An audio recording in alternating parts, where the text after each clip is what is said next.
just start small, pick a few things in each category like sleep or brain or recovery. Have a couple of things that you can utilize via better living through science for those particular pain points.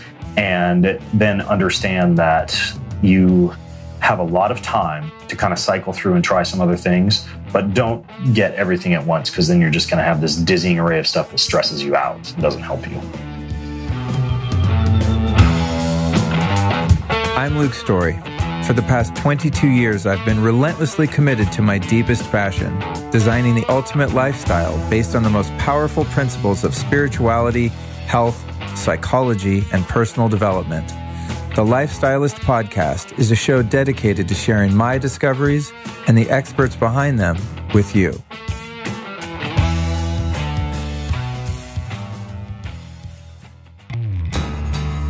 You are so lucky. You know why? Because you're hearing this podcast at a time in history where there's blue blocking eyewear that doesn't suck and make you look like a total nutcase. When I first found out that being exposed to artificial blue light at night trashed my melatonin and then ultimately my sleep, which leads to a trash life, I was super bummed, because if I wanted to go out in public, I had to wear these horrific, really lame blue blocking glasses that probably really didn't work because they were kind of yellowish. They weren't like the right spectrum that really cuts out the blue and green light like raw optics do.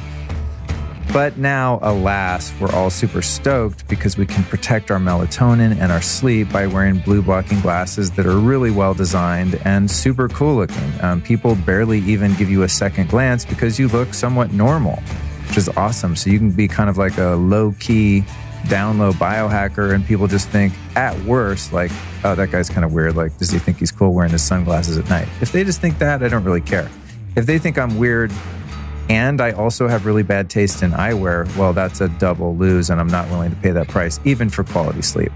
But seriously, I'd love for you to go check out my buddies over at rawoptics.com. That's spelled R-A, rawoptics.com, where you will find some scientifically valid and also very well-designed fashionable glasses. That's rawoptics.com. The code over there, because you know I got you a code, is Lifestylist. That's going to save you 10% off at rawoptics.com.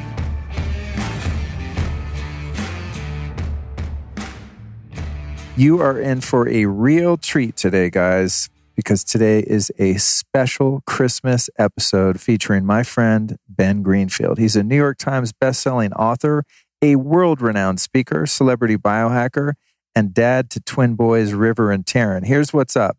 Ben came over to my house in LA. We spent over 2 hours going through every single supplement, smart drug, nootropic, herb, biohack on the entire property and turned it into a documentary film. So you can watch this on YouTube, and you can also listen to this podcast because there's so much to learn.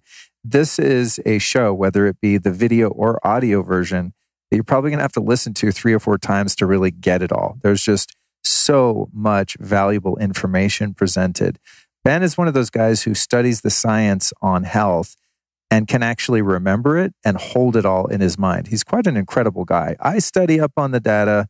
I study the science. I figure out if something is viable and has efficacy. Then I get it. I try it. If I like it, I share it. And then I kind of forget about all of the details. That's just the way I roll. I just want to move on to the next thing. But Ben goes through my whole house, and I just learned so much from him during this recording. And he also learned a couple things from me, if I don't say so myself. So we talked all about deuterium-depleted water.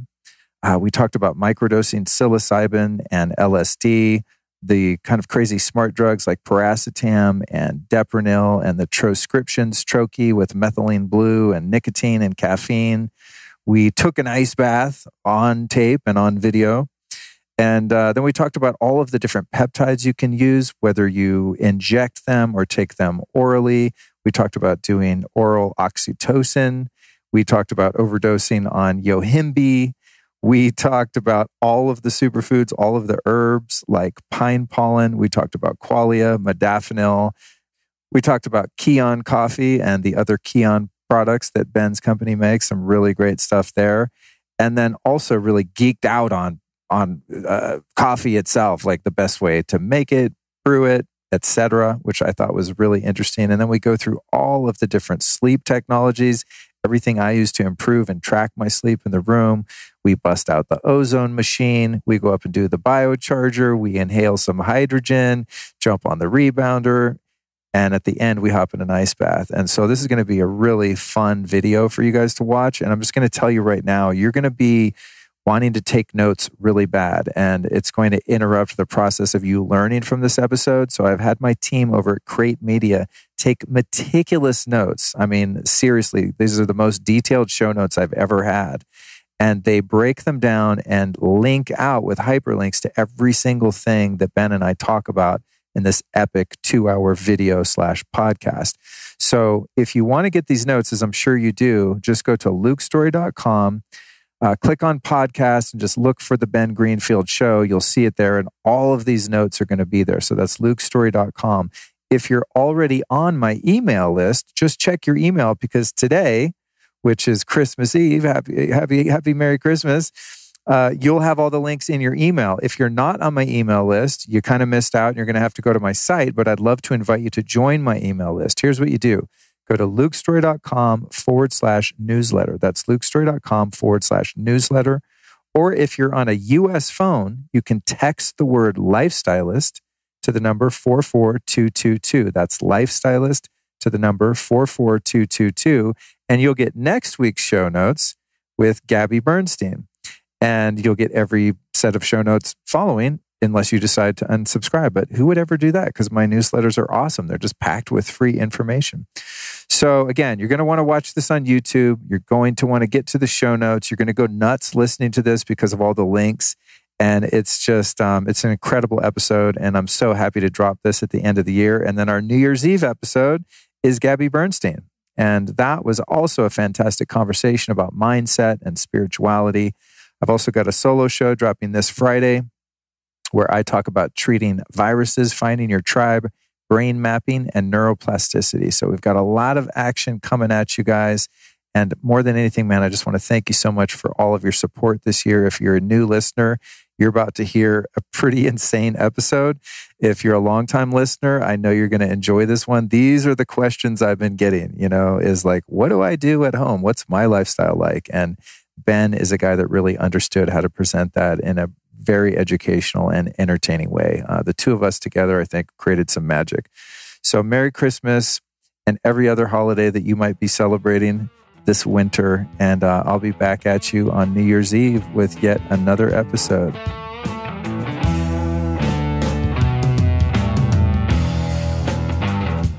So what I want to do, Ben, is show you some of the shit I'm working with here. Okay. See if you see that I'm missing anything. Okay. And maybe even turn, which is unlikely, which you're about to see. And then I might turn you on to some shit too that you don't know. Great. Yet. Awesome. Because I imagine like your kitchen is much the same way. I don't know my way around my kitchen very well. My wife is the queen of the kitchen. This is my food. 3 packs of beef jerky, some stale almonds, some deuterium depleted water. That's all your food?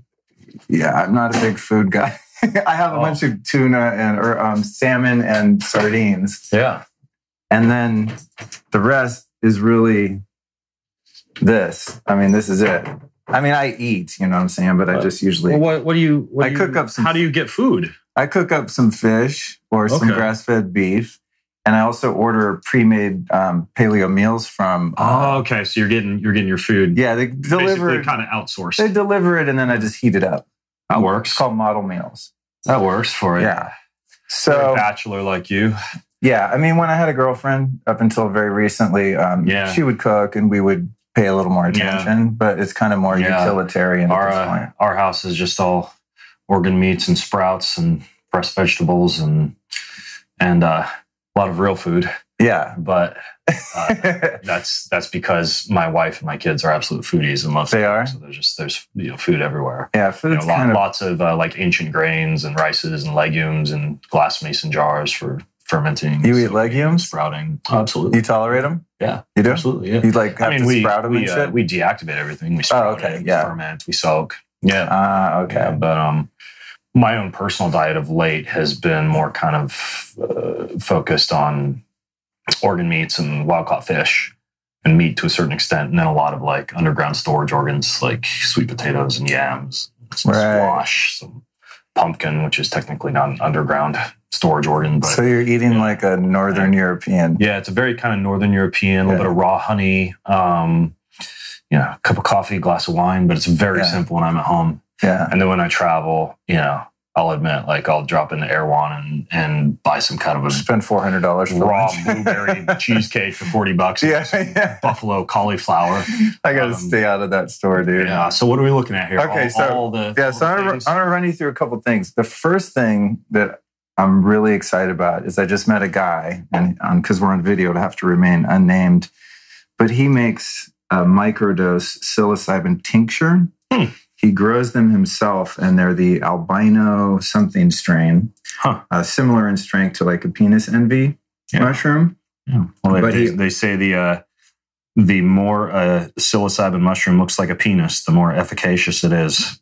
I don't know if there's anything to be said to that, but I do know the large amount of the psilocybin and the alkaloids are concentrated in the head. So this is not what it says on it. It's psilocybin. Well, it has lion's mane, reishi, cordyceps, and niacin in the perfect ratios for true microdosing. So 1 dropper of this is 1/10 of a gram. So it's 100. But there's also psilocybin in this. Yeah, it's 100 milligrams of psilocybin. So it's almost like the Paul Stamets stack. It's exactly that with some other stuff in there. And very cool. And it's absolutely perfectly measured, which is cool because I've always found it difficult. I mean, I'll have mushrooms around and I'm like really paranoid to trip when I don't want to. Mm-hmm. So yeah, homeboy figured it out. This is only like a few days I got this. That's really cool. Is this like a local LA guy or? He's a bit of a vagabond, because it's a little bit under. And is this his company? Yeah, don't say the name. I'm not. I can introduce you to him. And you guys watching, I'm so sorry that I can't introduce you. I kind of blend up my own mixes at home using like the 4-sigmatic lion's mane, and I've got a guy in Florida who grows some really nice penis envy psilocybin that'll mix with that and use every 3 or 4 days. Right. And often I will use a little bit of niacin with that too, but that's a cool idea. Just kind of a done-for-you blend. Yeah, dude. As psilocybin grows in legality, these kind of things will become increasingly totally. Common. That's what he's kind of banking on. That's why it's like a little low-key right now. Yeah. Then he also makes capsules with the same formula that are a little bit stronger.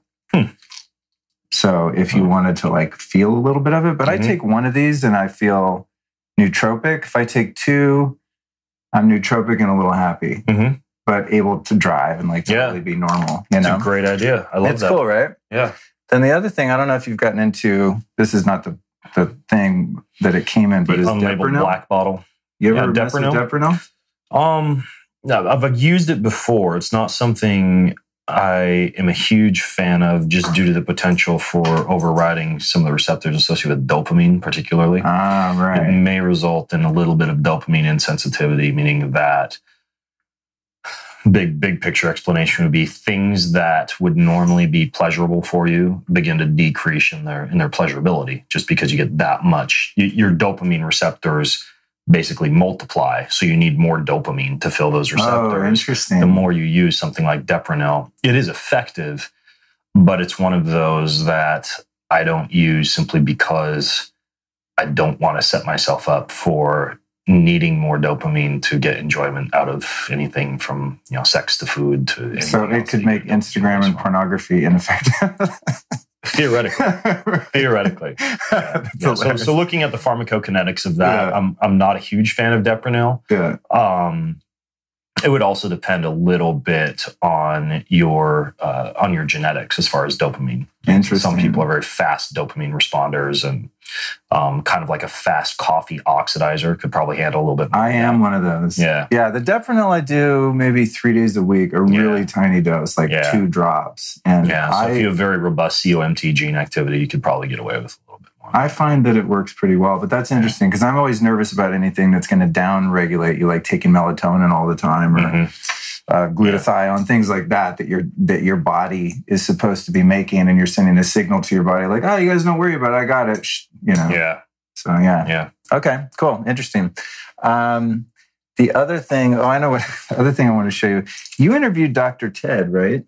Achacoso. Yeah. So have you gotten any of his troches, the Carnitine Blue? Yeah, those are really nice. And I especially like those for a walk in the sunshine because the methylene blue gets activated by the photons of sunlight. Are you serious? So the best way to take that, and I actually, those things are a little bit hard to come by right now, but I don't even use them unless I'm in the sun, just because I want the full benefit of using it. The infrared light panels can work all right, but I think some of the visible rays of sunlight and the concentration when you're out in the sun, the heat might have a little bit of an effect too.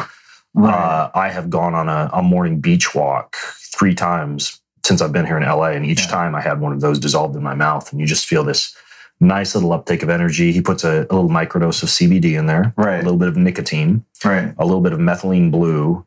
I think there's one other thing in there. CBD, methylene blue, nicotine, caffeine. Caffeine. Yeah, caffeine's the 4th one. Yeah, I freaking love these things, and they're just in the process of scaling. As you said, so they're really scarce. Yeah. They just sent me some, and I'm like, wait, how many? Okay, I have to pace them out over the week when I record podcasts. But for nootropics, dude, these things are one of the most effective I've ever tried. Yeah, and methylene blue is actually, it's very good for the mitochondria. You, kind of similar to the use of something like a Juve light, excess activation of cytochrome C oxidase in the mitochondria can cause free radical production that can get out of hand, meaning that you wouldn't want to use too much methylene blue. You wouldn't want to stand in front of a Juve panel for more than about 20 minutes. So it's very similar to a lot of these hormetic type of stressors. I rarely will get a nice bath for longer than 10 minutes just because, too much results in excess stress. So you know what? When I do over 10 minutes in the ice bath, which mine's usually around between 35 and 40 degrees, 10 minutes is kind of my sweet spot.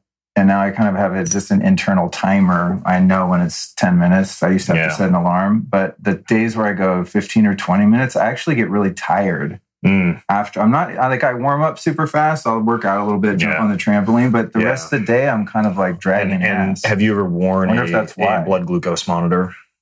Not during. Well, once you get past about 10 minutes, the hypoglycemia in most people stays with you for about 5 to 6 hours. What? Meaning that you can have a blood glucose of 40 to 60. And if you're used to, humming along as most people are at, even people who are low carb, metabolically flexible, they're going to be at 60 to 90 for blood glucose. But if you drop that down to 40, you're going to feel like this kind of cognitive slump. And the best way to know if that is the case, if you don't have a blood glucose monitor, is just like eat a yam or a sweet potato or something like that. And if you feel that surge of energy, it's just because the glycemic drop in response to the cold is that intense. Trippy, dude. Yeah, which is great if you're trying to kind of get on the bullet train of metabolic flexibility, but it does kind of suck. Like it can drain your energy, it can take away your focus. So I'm a fan of smaller, more sane bouts of the ice bath. You just explained why I usually kind of at 10, I'm like, I'm good. Yeah. Because I have the tendency, I'm like, well, if 10's good, 20 minutes must be better, but not necessarily. Yeah. And you could always just get like an AccuCheck blood glucose monitor from Walgreens or CVS if you didn't want to get a prescription for a Dexcom or a Freestyle or something like that. Interesting about the methylene blue, not wanting to do it too much because I got this powdered extract. Yeah. And important, by the way, for the listeners and the viewers to know that it needs to be pharmaceutical grade. Methylene blue. Right. Yeah, because there's like dyes and shit on Amazon. I got this off a reputable site. But what's crazy about it is it's so concentrated. Like a match head of this will turn a huge glass of water dark blue. Like, so it's difficult to dose. Yeah. So I basically made myself turn your pee green as the yellow interacts with the blue in your pee. And it's green fucking pee. Crazy. So so if you have methylene blue and a nice beet goat cheese salad, you can poop red and pee green. As a true biohacker. All right, next thing that you turned me on to, which I'm really loving, is the Visolutin peptides for your eyes. Yeah. I think I emailed you about something and you were like, try this one. The data on it's SKQ1, I believe, is the actual molecule. That's the active ingredient in that. And visomycin is something that's been shown to reverse retinal damage in rodent models. And they've done studies in humans and shown improvement in vision, And I think it was a Russian study where they actually got rid of blindness in rodent models. Like they reversed blindness using these Visolutin drops. I've never used, my vision is fine, but seeing the data in it, and I actually have a whole section on SKQs in my new book. It's pretty compelling if you have eye issues. Like, you do some Visolutin and get like the Z Health Vision Gym, which is kind of like a new systematized version of the Bates method of like muscle exercises for your eyes. Cool. Convergence, divergence. You get these little, panels like the 3D posters at the mall that you stare at and try to see the image, the Statue of Liberty or what have you. Well, these are similar. It's like home-based eye muscle exercises. And the reason they're not popular is human psychology, right? It's so much easier to just put on a set of glasses or some contacts instead of retraining your eye musculature. But the people who actually do this, probably the most notable guy who has talked about his experience with it pretty comprehensively is Vishen Lakhani of Mind Valley. Oh, really? If you look up Vishen and his experience with the BASE method and convergence, divergence exercises for the eyes to retrain the eyes, he got himself off glasses using that method. Oh, I'm on it because my vision's decent, but it does get a little blurry distance, and I find wearing glasses so annoying. So I pretty much only wear them when I drive at night or going to the movies or something like that. But I'm going to keep on the protocol. Okay, next thing is oxytocin.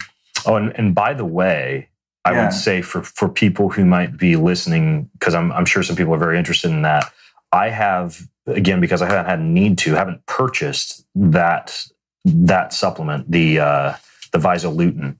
Where did you get that? Visolutin was kind of hard to find. And I think you told me about some eye drops too. Yeah, the Visolutin eye drops are the ones I found, but I've never seen this before. Were both kind of hard to find. And I'll put the links in the show notes because I have them bookmarked. Oral or topical? These ones are oral. Okay. But then there's the drops that you actually take in your eyes. And those are the ones that the actual research was done on, were the drops. And I'm unfamiliar with the difference between the oral and the drops. The combination between the two efficacy is helping a lot without even doing any eye exercises. So cool. Yeah. So I'm hopeful about being able to get rid of glasses. I love science. I do too. Well, that's why I was like, I love going through this stuff with you because you actually remember the data. I read and I'm like, okay, is this legit? I search around for the best source and all that. But then I sort of just get rid of that data once I've determined that it's legitimate and I don't remember. That's probably good for you because you keep a clear head for other creative ventures. Right. Or almost like Sherlock Holmes, right? He forgets facts so he can focus on sleuthing. I mean, it's really that way because I only, I don't want to use up hard drive space with data that I don't need once I've learned enough to know that I want to try something. It's reasonable. But that's where guys like you come in. Next thing is oxytocin. You ever mess with these? I have used oxytocin and do use oxytocin, particularly for sex, but always a nasal spray. Yeah. Like these guys? Yeah. Not that one, but I have a physician compound it with ketamine for nice. Yeah. So but I've never, is this like an oxytocin troche? Uh-huh. It is, yeah. I think I might have one actually. All sorts of new things for people. Well, in my former now, are we going? Sure. Are we going to put resources for people like on our respective show notes wherever this stuff appears? I have links to almost all this stuff, at least the stuff that's legal. So, for those of you unfamiliar with oxytocin, the hormone that you'd release in response to, well, I suppose I should say a baby would release in response to breastfeeding, unless you're an adult breastfeeder. Or hand-holding, hugging, sex, physical contact, you get this release of oxytocin. It's a feel-good trust hormone. It also has a little bit of an anti-inflammatory effect, particularly in neural tissue. And it makes you feel good. It kind of makes the appetite or the, not the appetite, but just the mood overall a little bit more agreeable. Enhances touch, which is why it's nice for sex. Not something you'd want to take before like a really hard day of work where you're negotiating. You would want to take it before you go to purchase a car, for example. Where you turn you into a pushover. You do like it. Like I'm not joking. Like you actually get more trustworthy. So in about 15 minutes, I'll be highly gullible and just believe and trust in anything that Luke tells me about his supplements here. That's where we get on the experimental biohacks. Mm-hmm. Okay, so yeah, the oxytocin, what I find it's useful for is if I have an amygdala, like trauma loop kind of thing happening where I get triggered by something and I'm like, I get super on edge. Like if I'm on the verge of getting super annoyed or angry or like having a more acute situation of anxiety, picture like the IRS knocking on your door or, fight with the girlfriend, something that you're like, ugh, and you kind of, get in that fight or flight. The oxytocin has a way of kind of rounding out sharp emotions. Not that you can bypass them. Obviously, there's something going on. You have to deal with it on a psychological and spiritual level. But it does seem to kind of like relax me a little bit if I'm having a moment where I kind of freak out. Yeah. So cool. I'm into it. There will be no freak out moments. No. Next one is something that could put someone in a mental institution for their entire life if they drank that. And this is, again, a very specifically measured LSD. I think it's called... I was going to guess. I think it's called Pink Cloud or something. Something. Anyway, it's pharmaceutical, super, super pure LSD. And it's in ethanol. And it's measured so that one little drop is 1/20th of a hit of acid. So about 5 micrograms? I think it is that, yes. Yeah. And as long as you only get the one drop, you're only getting the nootropic effect and no psychoactive effect that's discernible in any way. Yeah. Which took me a long time to procure because it's not the type of thing that I would like want to get from someone that wasn't reputable and didn't know the chemist that made it and all of that stuff. Obviously, on camera, I can't see where it came from. But well, for the longest time, and by the way, LSD is amazing for a day in which you need to solve problems. Right? Analytical and creative thinking merge when you use it. For the longest time, Lysergy, if you happen to have cryptocurrency or Bitcoin, was the best place to buy these lysergamides, like LSD analogs.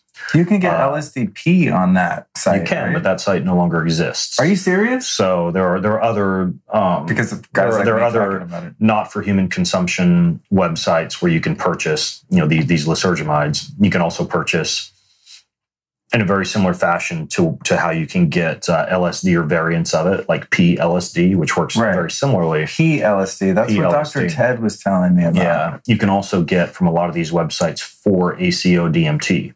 And 4-ACO-DMT is extremely similar to psilocybin, but it's standardized dosage. You don't have to mess around, figure out how much is in the stalk, how much is in the head.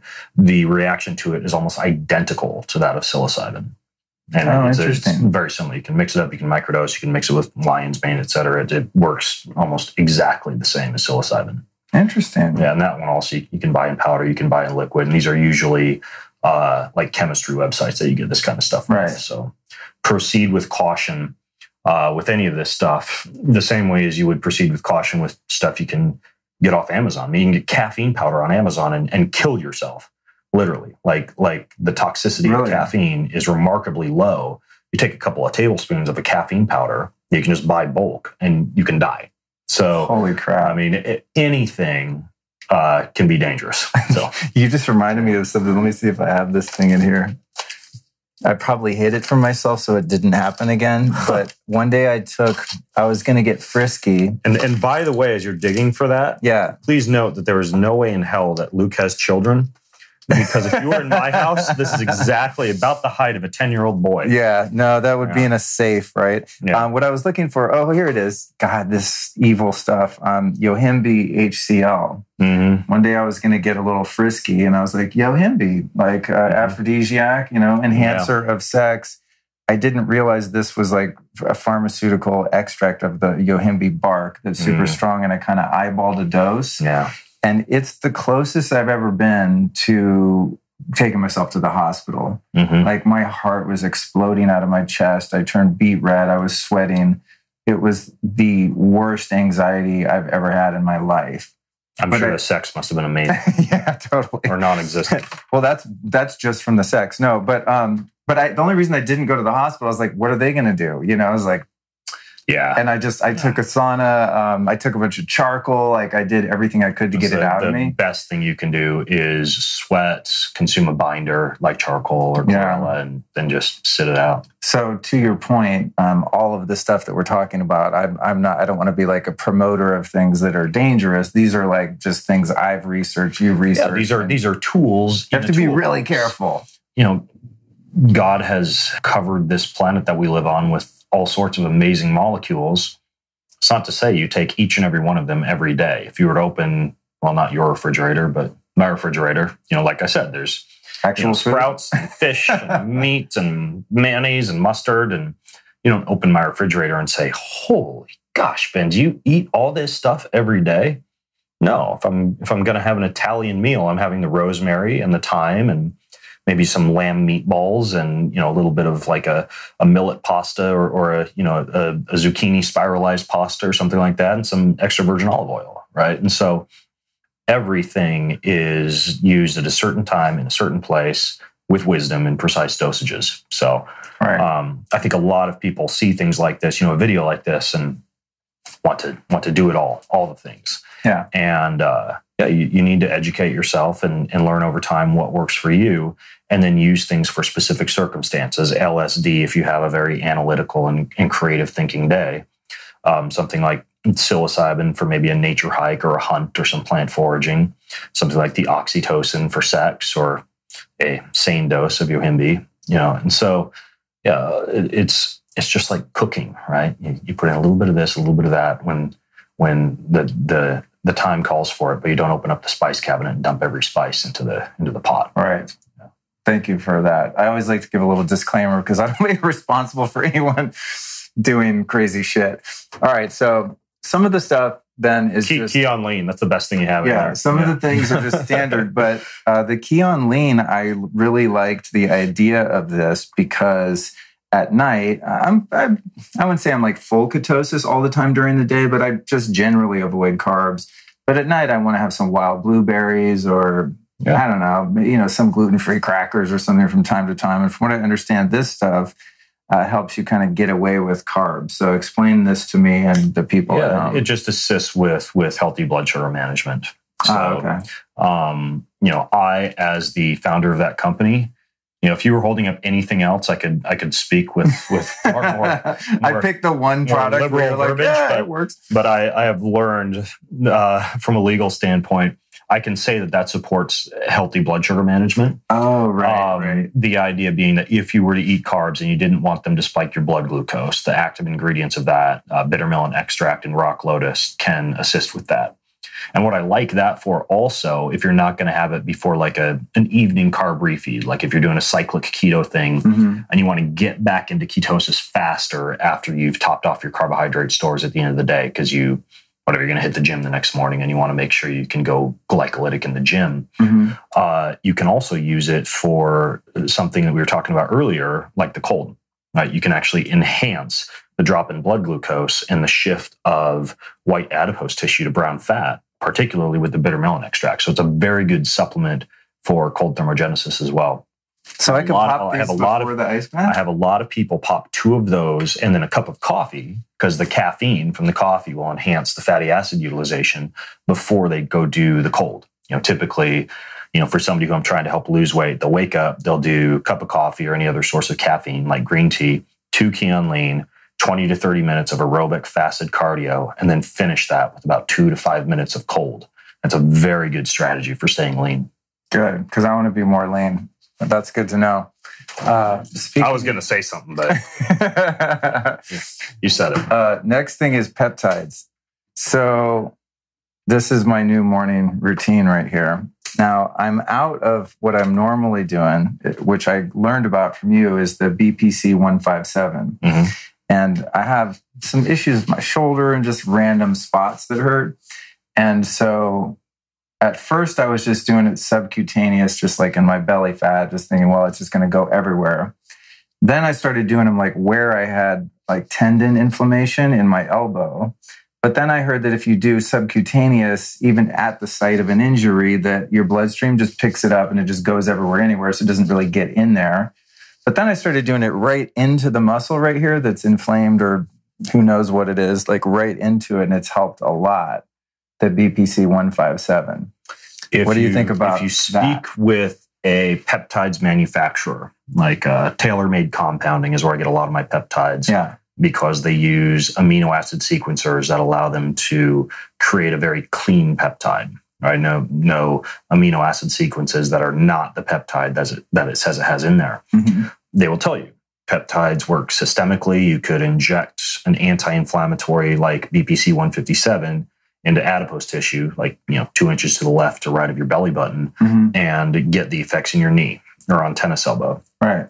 That being said, if you go to any good like regenerative medicine physician, for example, a good example would be Dr. Matthew Cook in San Jose. He will take like a big long needle, and in the same way that you'd inject like a placental matrix or stem cell or exosomes into a joint, will do that with BPC 157. Oh, really? Yeah. At the same time, like he'll do a full on like systemic IV of things like BPC 157 and then a very similar peptide, TB 500 as well. Oh, yeah. So I think based on personal experience and speaking with some of these docs who are kind of on the cutting edge, that as close as you can get it to the site of injury, the better. Although the lion's share of folks you talk to about peptides will say, put it anywhere, it's going to systemically work. Right. That's kind of the conflicting information I'm getting. Yeah. And until I subjectively had the experience of putting it right in the shoulder muscle and having it get better, that's kind of what I thought too. Yeah. I go, for example, I recently had a toe issue. The last Spartan race I did, this toe, it's not that, you can see it's still just a little bit bigger, that left toe. See this kind of bump right here? Yeah, yeah. So I was literally going, and I did this about 7 times, long insulin syringe right into there, like directly in, and you just kind of, bite your tongue and inject it all in. But I mean, the pain disappeared almost instantly. Really? After doing that a few times. With the BPC 157? Yeah. So I didn't notice anything when doing it systemically, like up in the abs. So I really think there's something to be said for localized peptides. I'm going to keep doing that. The only thing is I can't figure out how to get it into like a tendon right here. It's so fucking painful, dude. You start to put that needle in and it's like, you just go to a happy place. It does kind of hurt. It's gnarly. The other one I've really been digging is the DSIP, deep sleep inducing peptide. Have you tried this one? I have. Yeah, you take that about an hour before you go to bed, and that one you do inject, systemically. Yeah, just because it's going to cross the blood-brain barrier. Have you noticed your deep sleep scores are higher when you do it? Yeah, but consider this: it's during REM sleep that your body shifts into a ketotic state, and that's where you increase your metabolic flexibility and your substrate utilization of fats. That's also, and I know you're pretty familiar with deuterium-depleted water. Yeah. It's during REM sleep that your body makes its own deuterium-depleted water. Shit. Oh. So if your only goal is to maximize deep sleep and you're sacrificing REM sleep, then arguably you're limiting some of the substrate utilization and some of the very beneficial deuterium-depleted water your body would normally create. So more deep sleep is good, but maximizing deep sleep at the cost of REM sleep is not necessarily a good thing. So you want to be careful. Like if you take DSIP and your deep sleep goes up to, let's say, 30%, which is not uncommon, but REM sleep drops to like 5%, then you need to be careful. Oh yeah, that hasn't been happening for me. Yeah. I haven't looked at the percentages lately, but I probably average an hour and a half of each. And then maybe sometimes with this peptide, I might get up to 2 hours of deep, but I'm still getting my same hour and a half of REM. And the other issue with DSIP is the tachyphylactic response to it, meaning the tolerance to it and the need for increasing dosages sets in pretty quickly. So it's something to use sparingly, such as you've gone to a movie, you've had a ton of bright light at night, you get back, take 60 milligrams of melatonin and some DSIP, right? In a situation like that, when you need to just shove yourself. Or hacking jet lag cycles. Or something like that. Yeah, something like that. Exactly. Yeah. Cool. And then the other one, which PT-141. I'm not familiar with PT-141. PT-141 is an aphrodisiac, sort of Viagra type peptide. However, I'm single at the moment, so I don't want to wake up with a sore arm, so I'm not taking it. But when I was dating, I tried it a few times, but it works, but it's so hard to time. It's so random. So you think like, okay, it's 7:00. maybe I'll take it now, and by 9 or 10, we'll probably be going to bed and have a need for it. And nothing, different really happens. I'm out of the ordinary. And then like at 4 a.m, you wake up like a 16-year-old with a pup tent in your bed. And it's like, it's got some value there if you really wanted to do some work, but the timing is so random that I can't figure it out. So hence I kind of left it alone. I recall now I actually had heard Carl Lenore of Superhuman Radio, who occasionally podcasts about peptides, talk about PT141 and compared it to the old bodybuilding peptide melanotan, which you would inject to induce a tan without the tanning cream or the tanning lotion. Right. And the side effect of that is big boners. I used melanotan a few times and had almost like a priapasmic-like reaction, meaning that I got boners during the night that would keep me up because they wouldn't go away for like 5 or 6 hours, and you can't sleep, and your dick hurts when you wake up. So I got pretty disillusioned with that stuff pretty quickly. I actually got a nice tan. I mean, within a week, like I was developing like this nice bronze tan, but not worth it. I mean, even if you are doing it for sexual performance, let's face it, like not many folks are using something like that so they can have 5 to 6 hours of sex every night. Right. You talk about deep sleep disruption. That's you're not going to get much sleep. So, I mean, even, I'd rather use just something that very quickly induces a boner, like nitroglycerin creams, very good for that. Like you just smear a little bit on your scrotum and like you're off to the races. What? Really? Keep a little bit of that next to your bedside. Oh, you need to be careful because that stuff is so efficacious. If you've taken like beetroot extract or anything with sildenafil in it, like Viagra, your blood pressure will drop so low you can pass out. So if you use nitroglycerin cream, just make sure you don't use other vasodilatory substances along with it. Dude, Brad, I think I'm going to take the audio from this and make it like a bonus to the actual podcast. There's so much. Honestly, I thought that's what we were doing anyway. So, We'll do a real interview because I want to talk about a little more of the non-physical element. But we're almost done here. The rest of it is pretty much, there's a couple things, and the rest of it's just standard superfoods and stuff like that. But there's a couple things I wanted to get your take on. One is pine pollen. Speaking of testosterone and sexual performance, this is Daniel Vitalis' company, Thrival. Yeah, I've been on this stuff for years, and there's enough research to indicate that it is going to help your testosterone levels, but subjectively, it's very good for performance. Yeah, it is. It's the way that trees reproduce. You go and find a pine cone, you get the pollen out, and I mean, you can harvest that stuff yourself if you live in a forested area. Although getting it from through Thrival is probably easier. Right. I've used it. I didn't notice enough of an effect to really keep using it. But the data on it's good. I mean, like if you wanted to experiment with it to see how it does for you, probably the first person that made that popular was Tim Ferriss, who said in 4 Hour Body that you should have some pine pollen with a big fatty steak to jack up your hormones before you go out on a date night. And there's a lot of people who anecdotally had a lot of success with pine pollen. I don't use it, but it can work. Yeah. So, the racetams in the nootropic category. So you can see I have a really large can of piracetam. This shit, the rest of the racetams, I don't really notice anything, but piracetam, which is probably arguably the most mild of them all, a heaping teaspoon or even a tablespoon of this before I have to speak on stage or record a podcast is my verbal acuity and ability to articulate and like word recall is off the charts. Yeah. And I'll tell you how to put piracetam on steroids and amplify that effect in a very clean manner. Listening. Initially, the way to do it was to take some of that stuff from Neurohacker Collective, Quality of Mind, or Got Quality that. of Focus, and co-administer that with the piracetam. But now there are 2 peptides that work extremely well with piracetam. One peptide is a topical. You smear it on either side of your neck, like right around the carotid artery. It's called dihexa.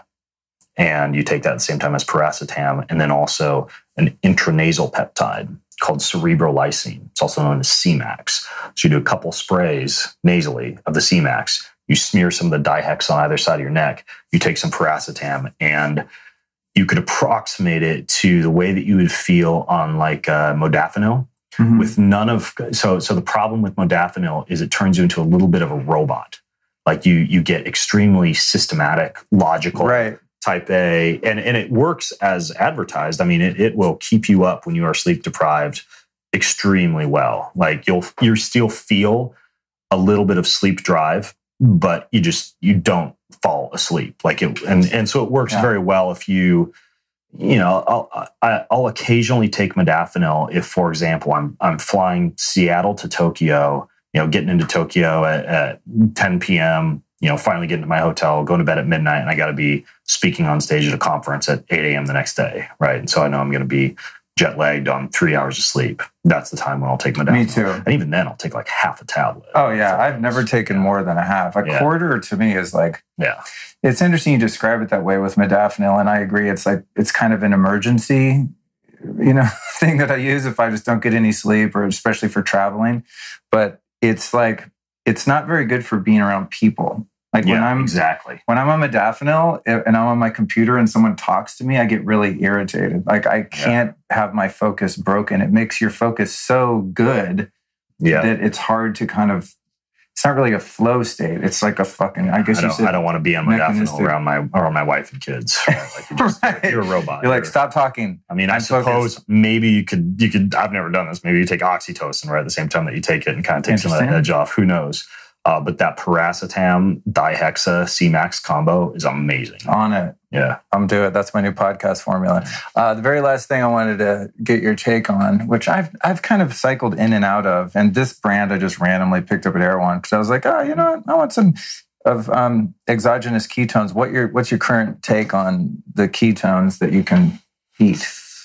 They're efficacious. I mean, like if you want to shift yourself into, what you could arguably say is an unnaturally high state of ketosis that you would, from an ancestral standpoint, had achieved via fasting and carbohydrate mitigation, but you want to stack extra ketones on top of that for extra fuel for the liver or the diaphragm or the brain or the heart. If you are an athlete and you want rocket fuel, you take a good carbohydrate gel, like glucose and maltodextrin or fructose and maltodextrin. And then you take ketones at the same time, and you can have elevated levels of blood glucose and ketones. So you've got like the best of both worlds floating through your system at the same time. It's useful for that. Ketone esters particularly are very good at modulating the NF-kappa B pathway, which can shut down inflammation, particularly related to something I know you're keen on, jet lag or airline travel. Oh my God, so if you take some ketone esters before you fly or after you fly or both, not only is it a great appetite suppressor and a calorie restriction mimetic, but it also shuts down a lot of the inflammation associated with jet lag. So, Dom Agostino has done a ton of research on ketones for neural inflammation, for TBI, for concussion. I've used them when free diving and spearfishing to increase breath hold time, which they work well for. No kidding. So again, it's a cool tool in the toolbox. I don't think they taste all that great, but the safety and efficacy profile is pretty good. You would have to take a lot to shift yourself into ketoacidosis. Like you'd have to be, 10, 11 millimolar of ketones. However, if you're taking a regular dosage of it, and you're one of those people who measures ketones with a blood or a breath-based ketone monitor, and normally you're at 1 or 2, or maybe on a good day 3, you take that stuff and you're like instantly at 7 to 8 millimolar. So, I mean, it shifts you into ketosis extremely fast. I only have one way to test, and it's the little breath acetone, the little. Is it the keto? KEY? Yeah. The keto, the level, all those are approximating blood levels of beta hydroxybutyrate by measuring breath acetone. It's somewhat accurate. It's not as accurate as a blood measurement, but far more convenient. And it works for most people to give you a decent idea. It's just funny because I test and I'm like, I haven't eaten any carbs in like a day, and I still never get above a 3 though, which is like light ketosis. I'm like, what the hell? And I think that's what prompted me. I was like, I'm going to take some goddamn ketones. What I notice when I take the exogenous ketones is I have an incredible amount of energy. Yeah. It's crazy. And like mental energy too. It's really good for focus and stuff. Yeah. So that's where I'm at with it. Okay. Last thing in the kitchen is, I've gone back and forth with a few different coffees. I don't have it in the bag. I have it in here. But then I saw that you were doing coffee, and I thought, those are your beans, right? That smells like Keon. And so, Keon coffee. And I was like, well, if Ben's doing it, he's going to be doing it right. And then I read kind of the stats on the Keon site, and it's not only tested for mold, but there's like higher antioxidant levels and all this next level shit. So give me like the spiel on why your coffee's awesome, because it's what I'm on now. I have it on my site. It just cups really good. I mean, we had it cupped by some different professional cuppers, and like it ranks very high for its cupping score, meaning the flavor profile is just really good for espresso, for French press, for regular drip coffee, pour over, whatever. The beans are hand selected for symmetry, so there's not a lot of chipped beans, meaning that the roasting is very even, and that contributes to that flavor profile being so good. Oh, trippy. It's all single origin. Only 3% of the coffees in the world are organic, and this is organic. I think the batch right now is Guatemala and Costa Rica for the beans, and then we package it using like a nitrogen flushing type of packaging, so it's extremely fresh. There's always a roast date on it. Don't keep it in your freezer like a lot of people do. Like keep it room temp. As soon as you get the bag, these type of containers you have, where you push down and you get all the air out of it. I like the one Coffee Gator has a good container I use for that. Just sucks all the air out of the coffee. And it's organic, very symmetrical bean. We tested it against 43 other brands of coffee, and it ranked the highest in terms of antioxidants. And I think there was one other coffee that had a slightly higher score on antioxidants. And then the mold and mycotoxin profile is basically non-existent, which for me is the biggest thing. Like I don't want mold or mycotoxins in coffee. God, yeah. And so there are a lot of coffee companies that are organic or have high antioxidant or cup really well or have low mold and mycotoxins, or are from farms where it's sustainably sourced and ethically grown. But Keon ticks all of those boxes, which I don't think many other coffees do. So, I'm stoked. I love it. Last thing on the coffee is, I think I heard you talking about how the oils in the coffee get oxidized if you grind it and let it sit there. So that you always recommend grinding the coffee, which is what I do right before you make it, and doing a French press. So if you're buying like bags of coffee that are already ground, those oils are oxidized. Is that true? Exactly. And I mean, it's you cut open an apple and eat it 5 hours later, it's just not as good. It oxidizes. It's brown. It changes the flavor profile. So you want a fresh grind. Yeah. Right. Fresh grind and an appropriate grind, right? Like coarse grind for French press, a thinner grind for an espresso. So that's important as well. Right.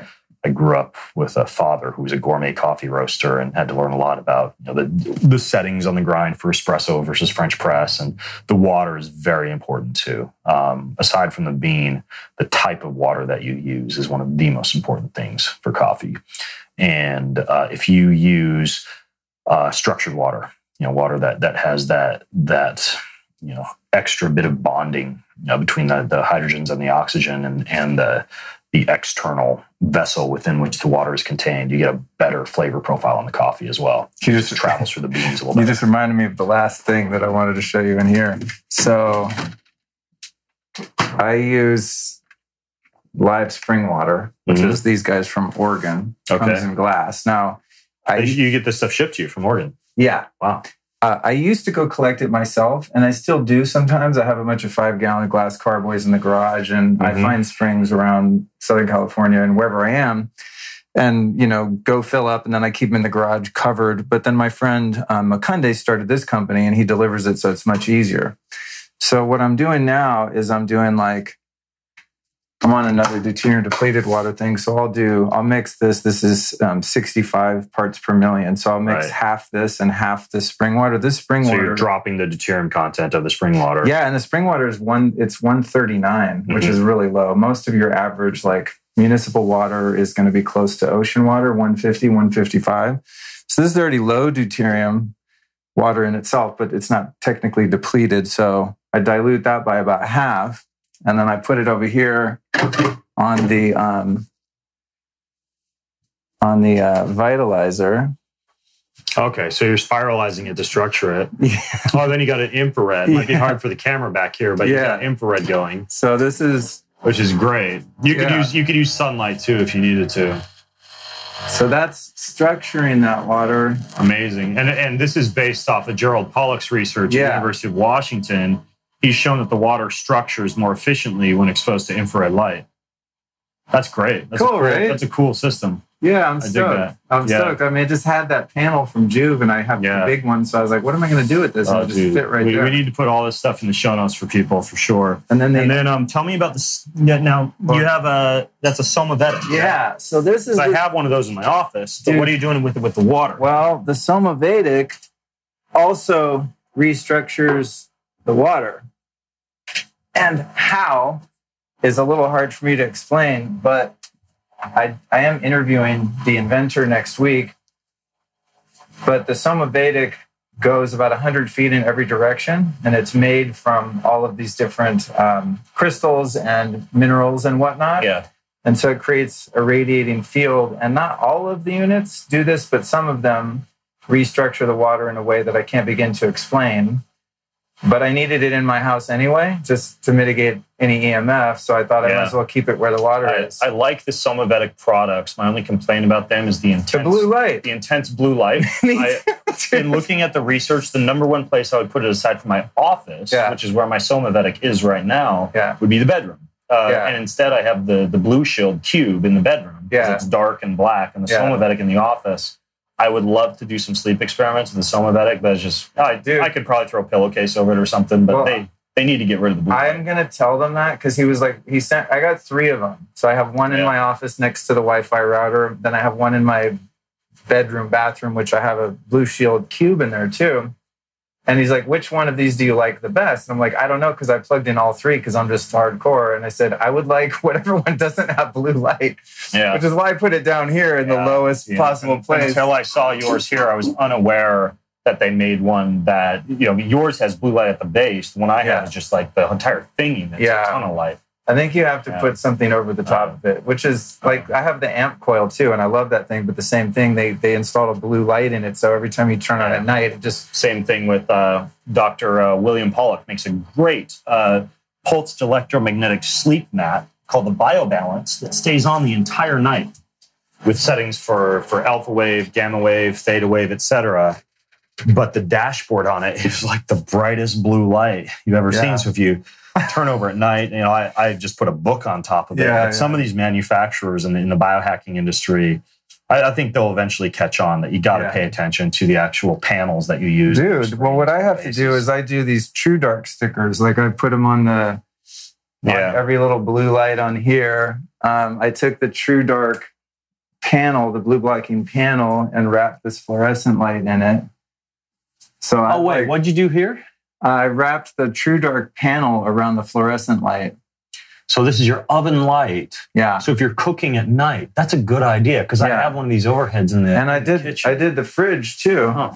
I put the True Dark panels in the fridge over the little blue LEDs. Oh, such a good idea. I'm going to need to do that.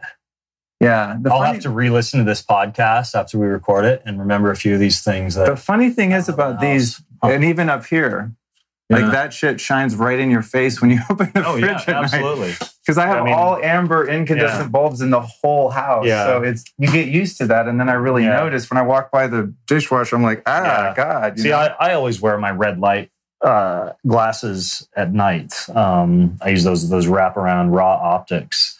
Yeah. But I would like to do this because my wife and kids rarely put on their glasses. Yeah. They all have glasses, but they just rarely put them on. So I'd like to do this in the kitchen and the refrigerator just to make it easier on them. So I don't have to tell them to put on. I don't tell them to put on glasses, but even those friendly nudges. Wear your glasses. There's a fine line between being like controlling and codependent and just caring about someone and knowing when you know the science on this stuff. It's hard to not like go. Oh God, things. Like my kids love like the decorations in the room, and so they have Christmas lights everywhere. And I finally replaced all their Christmas lights with incandescent. Right, but sometimes you need to find little fixes like that so they can kind of have their cake and eat it too. Yeah. And they don't know the difference between the Christmas lights that are incandescent or the regular ones, but I feel they're going to have less headaches, less flicker. Exactly. So yeah, the True Dark stickers are a game changer. Yeah. All right, dude, that's it for the kitchen. Okay. Yeah, I guess the one thing I should say, because again, we just talked about a shit ton of stuff. And I think sometimes people just like they tune out. So like, I can't do all this shit. These guys are crazy. Find the things that work for you. Like if happiness and simplicity is what you need in your life, then maybe you don't want the LSD and the modafinil and the yohimbe, but you're just going to do one thing. Like you're going to say, okay, I want a little bit more energy during the day. I'm going to try some ketone esters this month and just see how they work. Like you don't have to, drop 2K and buy everything that we were just talking about. And I really want to encourage people that it's okay to not take the all or nothing approach. It's okay to just try a couple of things, see what agrees with you. And what's happened for me is that there are just a few things that I use on a regular basis. Like I take organ meat capsules now on a regular basis because they really agree with me. Oh, yeah. What do you think of these guys right here? Speaking of that. Huge fan. These Ancestral Supplements?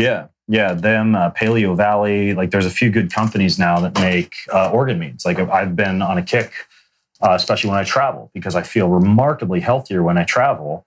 And granted, it's a lot of pills, but I take adrenal, heart, liver, thyroid, lung, and brain from Ancestral Supplements. And that's just my mix when I travel. Because when I'm at home, like I said, I've got organ meats in the fridge, typically from U.S. Wellness Meats, like the Braunschweiger and the head cheese. I bow hunt, so I've usually got a little bit of extra organ meat from whatever animal I've hunted. But when I travel, I don't have a little cooler full of liver with me. So I take the organ meats. There are maybe like 7 other supplements I use on a regular basis: fish oil, creatine, a couple of those nootropics we talked about, some peptides, and then everything else is just kind of occasionally when the time arises. Like I talked about LSD, for example, on a very creative and analytical thinking day where maybe I'm, meeting with my team at Keon for the day and we're coming up with all our new ideas for supplements or, what we want to do that quarter. That's a day where I want to be creative and analytical. So that'd be like a microdose of LSD type of day. But ultimately, the takeaway message I would say that's important for folks is just start small, pick a few things in each category like sleep or brain or recovery, have a couple of things that you can utilize via better living through science for those particular pain points. And then understand that you have a lot of time to kind of cycle through and try some other things, but don't get everything at once because then you're just going to have this dizzying array of stuff that stresses you out and doesn't help you. I 100% agree. And if I could give my one recommendation, well, 2 actually. The number 1 thing would be get really good, clean water, because that's basically what you're made of, and focus on anything that helps you sleep, like sleep and really great, hopefully, spring water. Yeah. That's the start. If you could take all this shit away, that's all I would keep, would be like really good water and whatever optimizes my sleep. Yeah. The only other thing I'd throw in there would be, well, they help with sleep as well, but I would just say really good light and then earthing or practice. Yeah. I forgot one thing, dude. Of course you did. Kratom. Yeah. Another controversial one. Yeah. Myself having a history with drug abuse, which thankfully I've been rescued from for many, many years. I'm very careful. I think there's some people who would look at your supplements cabinet and say you still abuse drugs. Yeah, I think so too. But, with things like microdosing, psychedelics, it's a slippery slope for most of us. And that's another caveat I would give to anyone that's had a history with that. I feel firmly grounded in the idea that I'm not going to run around and drink alcohol and do cocaine and all the shit that I used to do. But kratom is something I heard about a while ago. And because it's kind of a natural opiate, I was really afraid to try it. But then I have persistent pain and I don't want to take painkillers. So I started experimenting with it. And I have not had any problems at all feeling addicted to it. I don't crave it. I don't miss it. I don't think about it when I don't have it.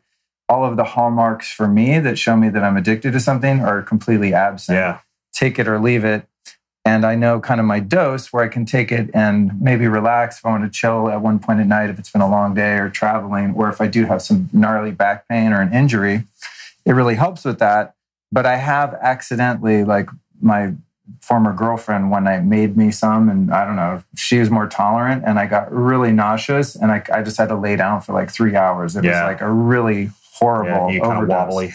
Yeah, just like the worst part of an opiate experience with no euphoria, just super, because it does work sick on those opioid receptors. Yeah, so you have to be really careful. But the other thing that I found that my stomach tolerates a lot more is the Kratom Extract, which is like a 50x boil down, essentially, of the leaf. And where do you get that? I'll put the link in the show notes and I'll share it with you. Cool. But I think it might be the place where I get my nootropics, like paracetam and stuff. You know, those sites get shut down all the time, so I can never remember the name because they always change. Yeah. But this like crystalline extract, I mean, 1/4 gram or 1/2 gram kills pain like you just took 8 ibuprofen. Yeah. And you can take it to the point where you don't feel high, but it does kill pain and also relax you. I think the difference between the extract and the raw powder is you have to take such a minute amount of the extract that it doesn't mess with your stomach or digestion at all. And it's a little more of a head high versus like a lethargic body high. Yeah. That's been my experience. But it's also something I think people should be really careful with. Yeah, it's got a little bit of a liver toxicity profile too, so you need to be a little bit careful if you have elevated liver enzymes, the same as you would want to be with kava, for example. It's very similar as far as the alkaloid profile.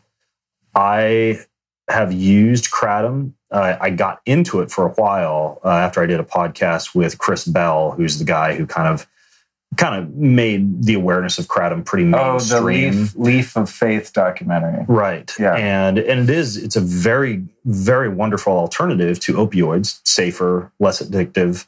Certain strains, kind of like marijuana, can be uppers or downers, so there are certain strains you can take for sleep. I believe it's, I forget it now, if it's the red or the green that you would take for sleep. And then the other one's more energizing. But the only Kratom I use now, occasionally, is because of the combination of the uplifting and the pain-killing effect. Pre-workout, for like a hard workout where I know I actually need to go to the pain cave, I have used the one that Chris Bell makes called Mind Bullet. They market it as a nootropic, and the dosage is 2. Before like a pretty hefty workout, I'll take 4 of those, and it seems to work pretty well. Oh, damn. I didn't know he got into the business. Yeah. Interesting. Yeah, it's a cool guy. Listen to that episode you did, actually. Mind Bullet. Okay. Yeah. Yeah, so it's one thing I wanted to cover, and definitely one, like, beware, because a good friend of mine who I told about, I was like, and he's a former addict.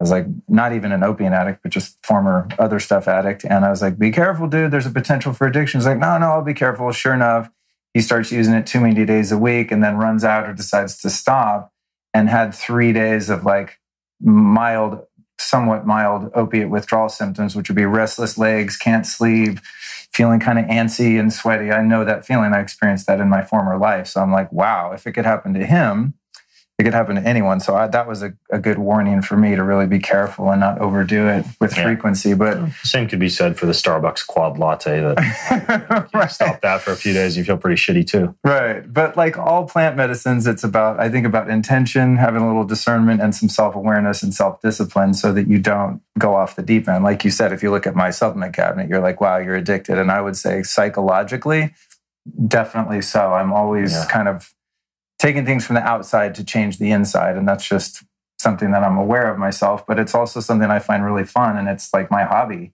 to play with the human body. Could I leave all this shit and still be happy and have a great life? Yeah, but it's like, why not? It's fun and interesting to do it. I do dig stuff like this where you're digging into, like, it's pretty rare that, well, I won't lie because it's expensive for me to do this, but I'll go to one of my clients' homes, literally just like fly to their city, go to their home, and just do a walk through everything, like the EMF, the refrigerator, the supplements cabinet, etc.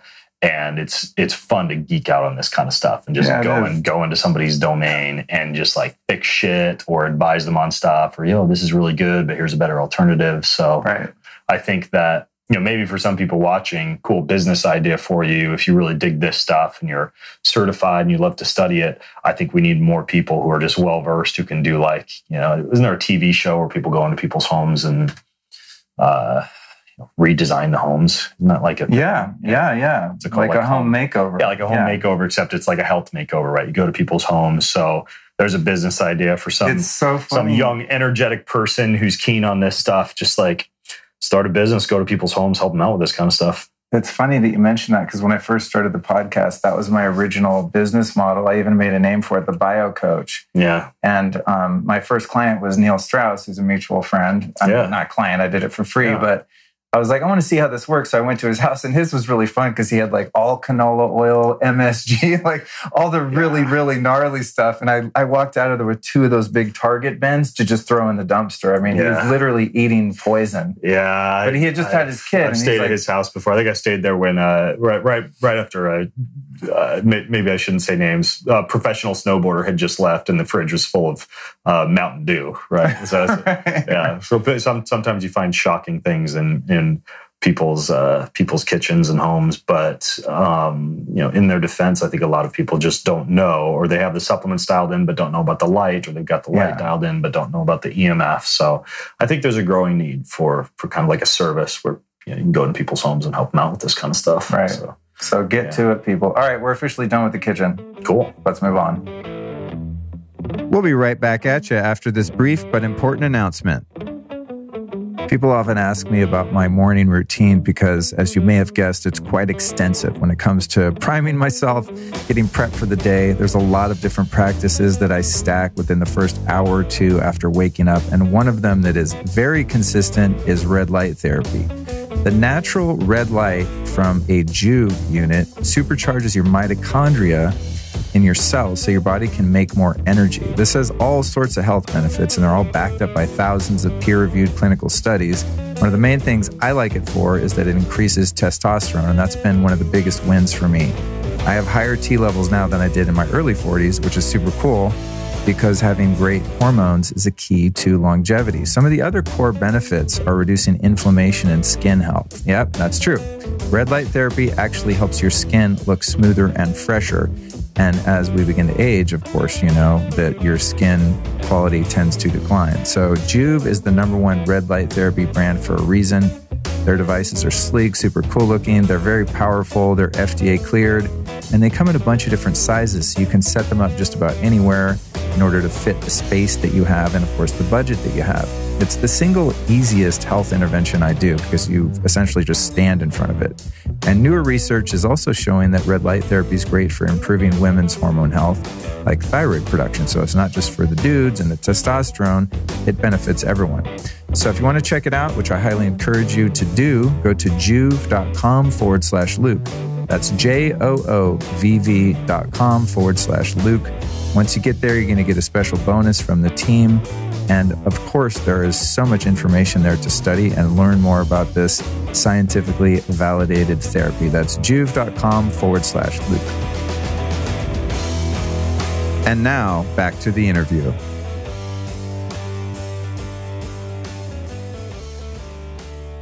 Here we are in the bedroom zone, and we're going to talk about a couple of the sleep optimization techniques and various things going on up here. So the first thing is my most recent acquisition and practice, which is the Ozone Generator. Oh, yeah. And I can't name the brand because I got it from a private manufacturer who wants to remain unnamed, but there are legitimate places you can get them. My thought here was, I suspect that I have some systemic fungal infections, as most people do. At various times, I've had fungus on my feet, which is an indication that there's probably something inside. So I started doing the rectal what's it called? Insufflation of the old, which I'm not going to demonstrate on camera. But then there's also, that's why you have this stuff.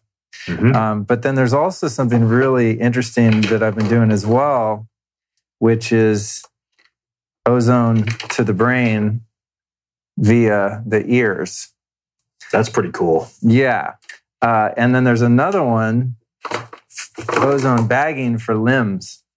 And so to work on the foot fungus, This goes your foot or arm or anything. This is for when people have like diabetic ulcers and crazy shit like that. But I'm like, have some pesky like foot fungus. Also works if you forgot to wear your sandals in the locker room. Yeah, exactly. Foot goes in there and you run like a low pressure ozone on your feet. Yeah.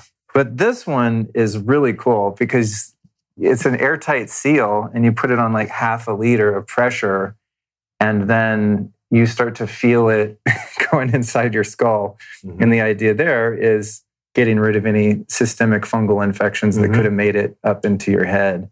Yeah. And one thing you can also do with this, and again, this is not sanctioned by any medical establishment. This is my own thing, so don't try this at home, kids. The other thing is sometimes I get sinus infections, less so now that I'm living clean. So what I'll do with that is I'll take a huge breath in, like, and then hang upside down and run the ozone pressure all through the sinuses. Which would be fantastic too if you have biofilm, mycotoxin-related illness in your sinus passages. And then you just got to make sure that you like, and so this blow it all out. That you have, it came with all these connections. Yeah. For that. Yeah. That's interesting. I mean, I've used rectal insufflation before, and rectal or vaginal insufflation can be very effective for fungal issues and fungal overgrowth, but hadn't seen the earpiece before or the ability to do it. I mean, I've seen the nebulizers where you can nebulize it, but that is a cool setup. Yeah, it's cool too because when you do it in the head, it goes through all of your sinuses and everything too. So if you have any kind of weird like lymph shit, like basically anything from chest up gets affected when you do it. Yeah, through the head. The concentration, a lot of people have, or not a lot of people, but it's easier to use like an ozone water generator where you're just drinking the ozonated water, right? But you're getting nowhere near the effect of the singlets that would damage the fungi that you'd be getting from something like this. Yeah, that's pretty cool. Yeah, I've been working on the Frank Schallenberger book, The Ozone Miracle. It's covering up the logo on this right now. Oh, sorry. That's okay, but. The interesting thing with this book is he talks about all the different protocols and the concentrations of gamma that you want for the different things. Mine's just set on high for everything, which is probably not the smartest way to do it. So I'm researching right now to get more accurate dosing so that I actually know what I'm doing. Yeah. Which I normally wouldn't wing something like this, but ozone is relatively safe anyway. So as long as you don't breathe it in your lungs. Right, that's exactly.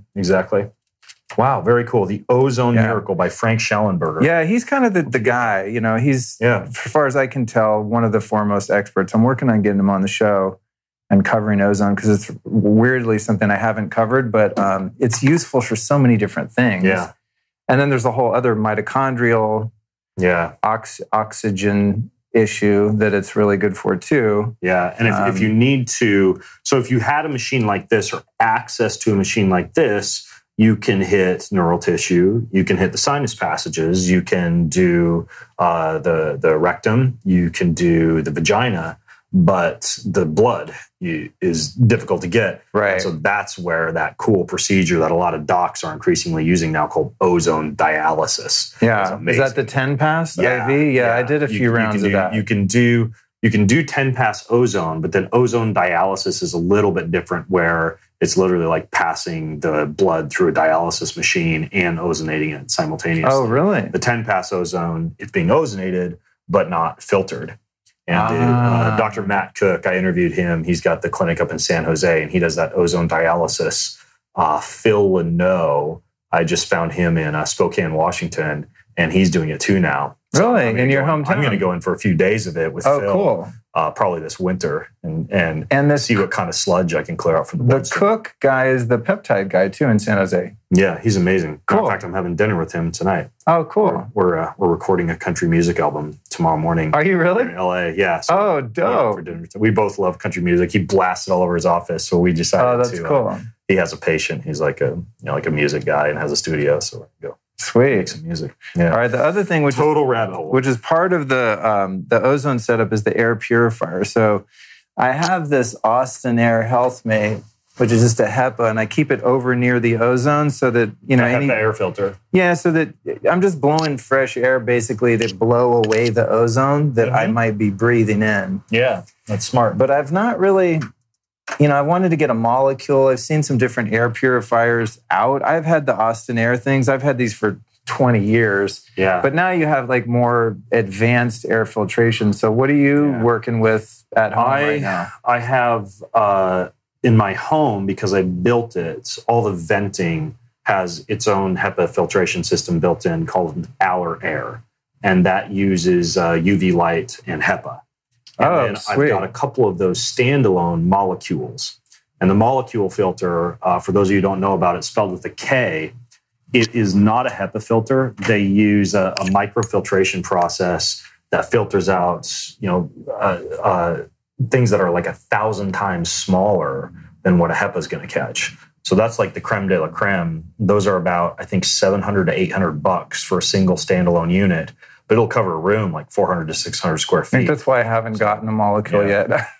I link them on my site just because I researched it enough to think they're probably the best. But then I go to order one, I'm like, $800, really? As with many of these things, like we were talking about downstairs in the kitchen, where you've got blue light producing devices, the molecule does have Wi-Fi, but it's disableable. You can go into the settings and disable it. So just make sure, if you get a molecule, you can go into the settings and make sure you turn off the Bluetooth and the Wi-Fi, especially if you have that in your bedroom, for example. Smart. That's the thing. When I moved in here, I installed all these Sonos everywhere. And then when I had Brian Hoyer over and doing a screening, every Sonos speaker is basically like a Wi-Fi router in your house. Yeah. It's a freaking disaster. Yeah, we hardwired our music system with Cat 6 shielded Ethernet cable in the walls. And again, I realize a lot of people can't do that because we built, so we were able to do it from the get-go. Do you have a kill switch or like an EMF something? Yeah, EMF kill switch I have downstairs, and it's going to be installed momentarily. What I do in here at night is there's a breaker box in the laundry room, and I just kill all the power in here at night. Yeah, which is amazing. EMF kill switch is hooked up to the main breaker for the house, and you can just flip that. Or can you control it remotely, like if you're laying in bed? And it has a remote, and you can choose which breakers you want to turn on and off. Yeah, so that's going to be the game changer. When I rent this place. When I buy, I'm going to do like you and just make a compound and do it right. Yeah. But I don't want to spend the money on a place I'm renting. Right. It's like, it'd be nice for the next renters, but I'm not trying to put money into their real estate holdings. Yeah. All right, next thing is spinal decompression. You ever use one of these? Show me. Okay, so they usually have these at a chiropractic office. Yeah. Just do that one time. It's just this. Oh, this thing's hitting it? I can take it off. Okay, can you just, just do what you're Yeah. Give me a go when you're ready. Yep. Okay, so the next thing is spinal decompression. And this is something that used to be only available at chiropractic offices. And Glenn from Pristine Hydro down in Laguna Beach, a great filtration system, which I'm about to install in my kitchen. Wait, water filtration? Yeah. I mean, I drink the spring water, but I don't always want to use that for cooking and coffee and plants. So Pristine Hydro is like a central filter, like an under the sink type of thing? Yeah. Okay. Yeah. And they put mag bicarb in the water, they vortex the water. Right. They do the whole thing. It's pretty very cool. Yeah. They're as far as filtration, they're one of the best. I know you're pretty hip to the filtration stuff too, and your dad makes something really great also. Yeah. There are definitely the Hydro Energizer is the one he makes. Cool. Yeah, I've actually looked into it.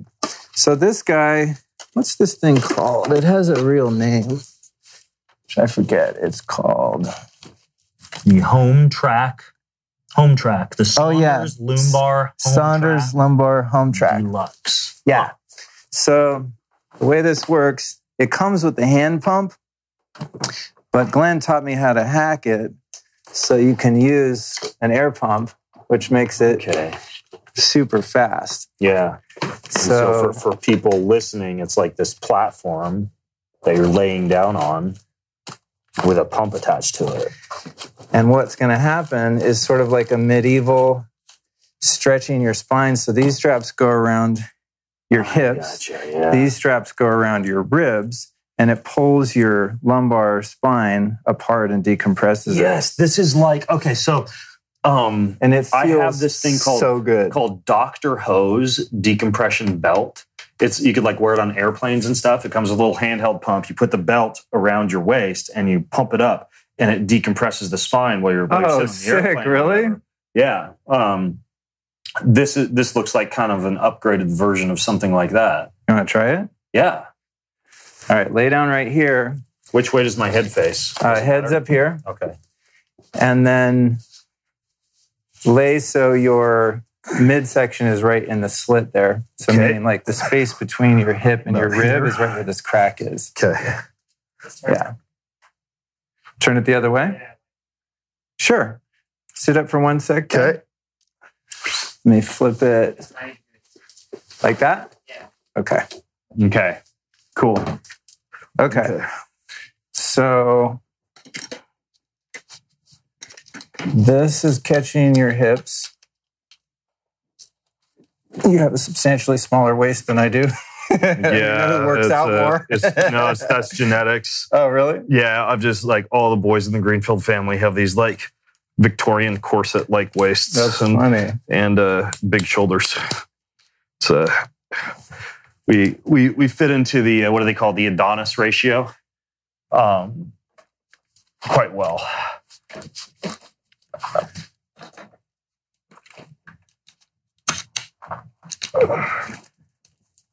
But not as well as I'm going to after this. Yeah, Wow. this thing feels so good, dude. Oh, wow. Okay. And if you go to a chiropractor and they put you on one of these, they're going to charge you like $150. Wow. You can buy this whole thing on eBay for like $200. Oh, I would have expected it to cost more than that. But I would It's like imagine $200 for probably the table. rig you have set up next to this Husky. Is this just an air decompressor? Yeah. Yeah. You get the little Husky That's a air little extra. air decompressor off Amazon, maybe $50. And this is normally, this right here would be where you'd have a hand pump, but instead Yeah. you have it attached to But this. Pristine Hydro sell this little adapter. That's the hard thing to find. Without that, this won't work. Perfect. Get out your cooks. Uh-huh. And then this is your pressure gauge. Okay. It's got 3 settings: release, pump, and hold. So you put it on pump when you turn this baby on, and you're going to feel it stretch you out. Okay. Then you put it to hold, and you can see the pressure. I usually go to about between 100 and 160. Okay. Go ahead and just put me on crush. And you hold it for like a minute. Okay. All right, you ready? All right. I'm ready for my spinal decompression here.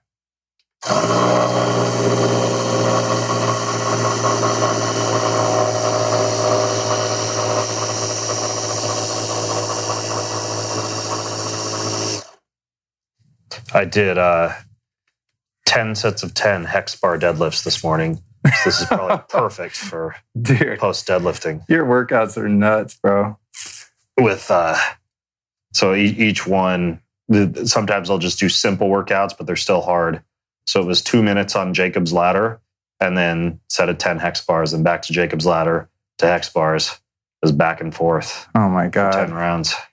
Try out that workout if you'd like. Jacob's ladder to hex bar deadlifts. This feels great. Doesn't that feel good? Yeah, it's just literally decompressing all the vertebra. Like I can feel like I'm just completely stretched out right now. Well, it's interesting. You'll feel the vertebrae spread out, and then it'll move your body. Yeah. You can actually feel more separation between your hips and your ribs. I have to say, actually, for people who would want a portable solution, because like I mentioned, I have that Dr. Hose decompression belt. Yeah. It actually feels kind of similar to what I get from that. Oh, cool. Yeah. That's awesome. I'd like to wear that when I'm at my desk. Right. It's so useful if you're just like, on the go, you want to decompress your spine while you're driving or on an airplane or at your desk. Right. You just don't want to have a big meal before, of course, because it literally just like compresses all your organs as well. So, all right, we're going to release you now. Okay. That's probably been about a minute. Release the hounds.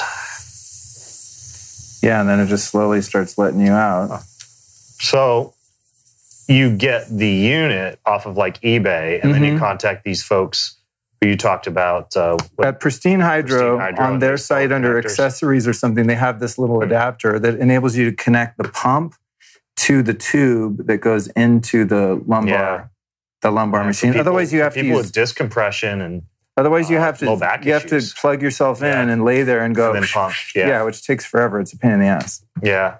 So yeah, props to Glenn over at Pristine Hydro because he's the one that hacked the system to use it with this pump. I dig it. It's cool, right? Cool. I'm 2 inches taller. You probably are, dude. Amazing. That's it. Very cool. Yeah, I'm glad I remembered to show you that. I wanted to get your take on it. And now I know about a portable one too. Yeah, I dig it. All right, then the other thing is the biomat. Mm-hmm. Are you my kids have a Biomat Mini, and I take a nap quite regularly on the Biomat Pro. Oh, cool. The way that I do it is I lay it out on the bed. And the Biomat, you guys, it's embedded. It looks like this. It's embedded with these amethyst and tourmaline crystals. So you get negative ions, very similar to what you get if you were earthing or grounding, but they're very concentrated from these crystals. And then it heats via infrared. And so it kind of operates on the principle of hyperthermia, which is why in Korea, where it's manufactured, they actually recommend it for cancer patients because hyperthermia can be cytotoxic to cancer cells. What I do is I lay it out on the bed, and in the winter up in Washington, it's really nice because it's like a warm teddy bear. Yeah. I don't sleep on it because it's too hard. Those crystals are just like super hard. But you lay it on your back, and then I have a set of these Normatec compression boots. Right, it's graded compression that kind of milks the lactic acid and metabolic products out of your legs and up towards the heart.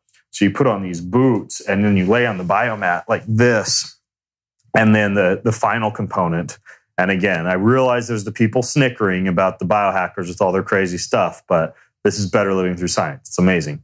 I use the New Calm, right? So I do New Calm, boots, biomat, and this is at 2 p.m. when I just need to check out after a long morning of work. And I'll just do the 20-minute power nap function on the New Calm and lay there on the biomat with the boots on and just go to a happy place. And you wake up and your legs are light as a feather, your body's all warm from the biomat. So that's a good combo. A good way to go. Yeah, we're going to cover the New Calm in a moment. Yeah, you can also, by the way, if you don't have much space and you own a biomat and you want to turn your biomat into a sauna, you get the biomat, you turn it all the way up, and then you wrap it in those Mylar blankets, those insulated blankets. Right. Get super hot, and you can get a sweat on, and it's almost like one of those done for you, like infrared sauna blankets, like the company Higher Dose makes. Yeah, I have one of those. This is like that, but you turn your biomat into a sauna with the Mylar blankets. Oh, that's cool. That's a great idea. Yeah. Other thing that I know you're a fan of is the V-Light intranasal LED thing. Are you still using these? I use the V-Light. It just operates on that same principle as like the Juve light panels you guys saw in Luke's kitchen to activate the cytochrome C oxidase in the mitochondria. So pairs very well with the Methylene Blue because of that. Again, the same reason that Methylene Blue would pair well with sunlight. But this V-Light does it for neural tissue. And they've used this in people with Alzheimer's and dementia. It's great for increasing cognition, focus. There's 2 different models, one for alpha brainwave production and one for gamma brainwave production. And what I have is the one that comes with like a headset. Yeah, you put on the headset, and then the nasal probe goes into your nose. And so you get the headset just blasting your neural tissue with this light and this wave function. And then the nasal probe does the same thing through your nose. And very similar to like the Juve panel, for example, you don't want to use it too frequently. So in the case of the V-Light, the recommendation is about every 48 hours or so. Like that would be the minimum amount of time spent between treatments. But again, for something that makes your head feel clear as a bell, something that pairs well with nootropics, like a Methylene Blue, for example, it's a cool device. So this one here is the 810 infrared, which is the invisible spectrum. The one I used to have, I forget the number, but it lit up your whole nose like bright, bright red. Yeah. So it's probably a lower wavelength, more visible wavelength. Right. 700. What I use this thing for, weirdly enough, is every couple nights I'll put it in my nose when I fall asleep, and I get better sleep scores when I have it.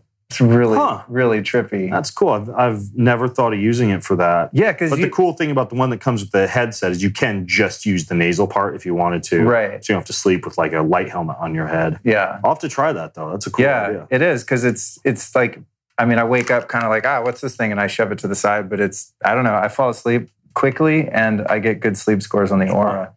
The next one's the Power Medic laser, which is the cold laser. And this thing has been incredible for tennis elbow, tendonitis, injuries, and also for cuts, burns, bug bites, stuff like that. You ever mess with lasers? It's just low-level laser therapy? It's 1,500 milliwatts. Yeah. This one's 808 nanometers. Yeah. I don't own a unit. I've been treated with a unit before. Yeah, and they can work pretty well. Yeah. Yeah, like a practitioner with a cold laser setup. Yeah. Yeah. Yeah, this particular set comes with this one and then one that's got just one diode. And who makes this one again? They're called Power Medic lasers. Huh. Yeah, I met the guy at the Bulletproof Conference a couple years ago, Arnie, and interviewed him. Brilliant guy from not the Netherlands, not Belgium, Norway, somewhere over there. Maybe it was Norway. Mm-hmm. Brilliant guy, really cool guy. And he invented something called the Giga Laser, which this has 3 diodes. He made this huge thing that's like maybe 2 feet by 3 feet with, I don't know, a couple hundred diodes. And he did a study where he treated infertile women with this laser diode machine over their bellies. And I think he did like 300 women that were infertile and had tried all other means, ended up getting like 250 of them pregnant. Whoa. It's like, I forget the numbers, but it was an insane... He didn't get them pregnant, but... Yeah, he was very active, very virile man. Yeah, great job. But yeah, his thing, it treats infertility. It's fucking crazy. Yeah, that's the Giga Laser. They're like, I think 50 grand. You have to go to a practitioner. But for any women listening, they're having problems with fertility, look up the... Power Medic lasers, Giga Laser. There's only a couple in the United States. You just screwed world population overgrowth with that. Yeah, I know. Dude. Sorry, globalist, eugenicists. Yeah. I just blew your whole plan. But yeah, the lasers I love. One thing I did that was interesting with it is when I adopted this dog, Cookie, she had just had her spade surgery. And so she had a big gash and stitches on her belly, which had been shaved. And I treated her every day with their other laser that's just one diode. It's a little less powerful. And I sealed that cut up in like 3 or 4 days. Wow. Yeah, which would have been there for a long time. She doesn't even have a scar. Amazing. Yeah, it's cool. So that's a good one too. Yeah, and the Juve panels can work a little bit like that for collagen and elastin and skin issues and scars. But that concentrated amount directly against the skin is pretty efficacious. Right. The Juve Go, I notice you have the Juve Go over there. You can kind of sort of use that for a similar effect. Probably not as concentrated. You know what I did with this one? On a recent trip to London, I got this thing called a Verilux, which is a seasonal affective disorder light. It's in the kitchen. Yeah. I forgot to show you. But anyway, it's a bright, full spectrum, like mimicking sunlight. And so I used that with the Juve Go, this little mini guy. And each morning, because I couldn't get any sun, I was in the UK and I'd wake up super early, I would mimic the sunrise and just go sit in front of the blue, full spectrum daylight and this light in the morning to get myself in a new time zone. And it worked like a charm. Yeah. Dude, it's crazy. I had no jet lag. Yeah. Within 2 days, I was totally acclimated. The only thing to bear in mind, and I don't know much about the Verilux, but increasingly studies are showing that irreversible retinal damage. I guess you don't have to worry about it since you have that Visomite and stuff. But the irreversible retinal damage from concentrated blue light. And so a lot of the better companies are using like a bluish green spectrum, which actually knocks off some of that blue light damage. The glasses that I use called the retimers are based on that. I don't know what the Verilux uses, but some of those just like blue light boxes that you get off Amazon, right? You need to be careful. You can expose your body to them, but you don't want to stare directly into them. You want to limit eye exposure. And the cool thing is you've got photoreceptors on your skin, and so you'll still respond from a jet lag standpoint if you're not staring directly into it. I think those ones you're talking about, the seasonal affective disorder ones, are a little bit, some of them are lower grade. The Verilux is full spectrum and it does have some of the green and maybe even a little yellow in there. Yeah, there's a couple different settings, but when you're on the super blue one versus the one that's more full spectrum that has the kind of the rainbow. But I didn't know that was why. I was like, blue light, sun, great. Yeah. Good to know. Yet another reason to be careful with your backlit LED monitors. Dude, right? Yeah. All right, next thing is, which I'm going to assume that you use, which is this is the Uller by the people that make chili technology. Yeah. You using these guys? I do. I use that nightly. I've got it set on the boost function for 55 degrees. It is, it's a must for me for sleep when I'm at home. My sleep scores are always in the 90s when I'm at home because I have all this stuff at home. Yeah. When I travel, despite all the travel hacks that I bring with me, I'm usually 70s to 80s sleep score. when I travel, like measured by the Oura Ring. At home, though, I've got the blackout curtains, I've got the Uller, I've got the the EMF blocking kill switch, and I mean, you know how do you use the Oura Ring at all? Yeah, every night. It gives you like a crown if you get a good sleep score above 90. I get a crown every night at home. Yeah, and it's because of a lot of stuff like this. And that chili, or that they used to call it the chili pad, the Uller, is a game changer. And the cool thing is, if you have one of those PEMF devices, like those mats that will just stay on the whole night, like that BioBalance mat that Dr. Pollack makes, it can actually concentrate, the water in the Uller can concentrate the frequency when you're on that mat. So the play is that you put the mat under your sheets, and then you put the Uller on top of the mat, and then your top sheet or your sleeping sheet goes over that. And so basically you're getting PEMF and water and cooling the whole night. Oh, that's nuts, dude. Yeah.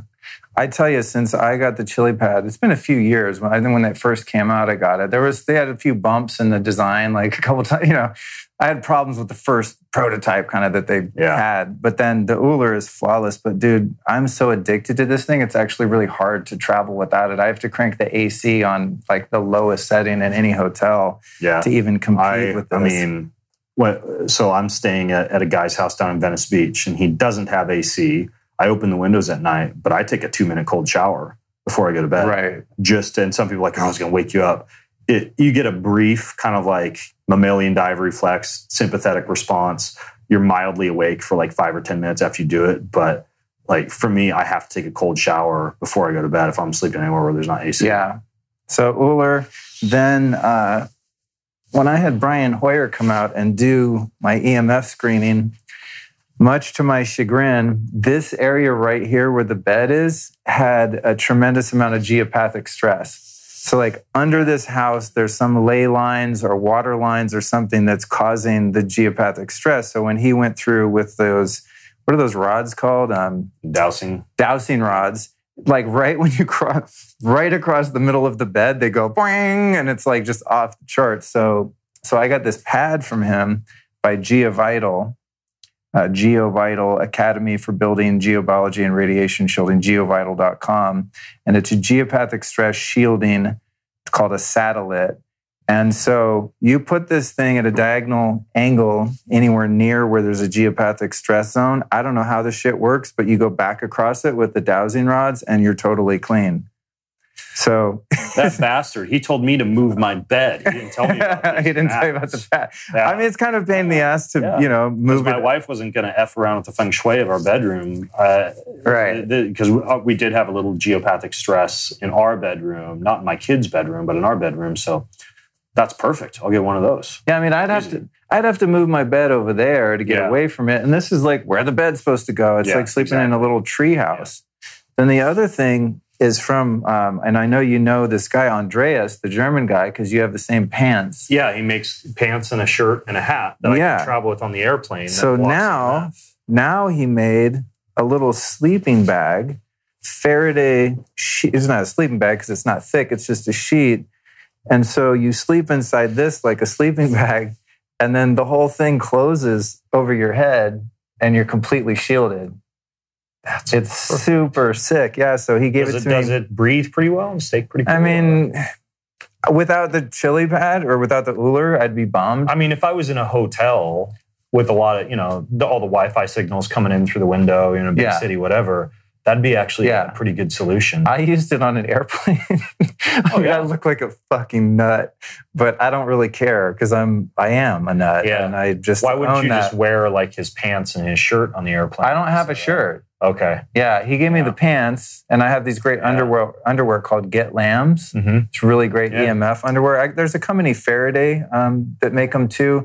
Theirs are just shielded like in the front, which is great. They're more comfortable. They're real thin. The Lambs are shielded all the way around. So those on the plane. What's Andreas's company called? GTC. I don't remember. We'll put it in the. I feel so bad. He'll eventually, I think, go mainstream. But I feel bad to find German company. I don't remember the name of his. It's like XTC CTX Studios. We'll put it in the show notes. But yeah, this thing's genius for travel.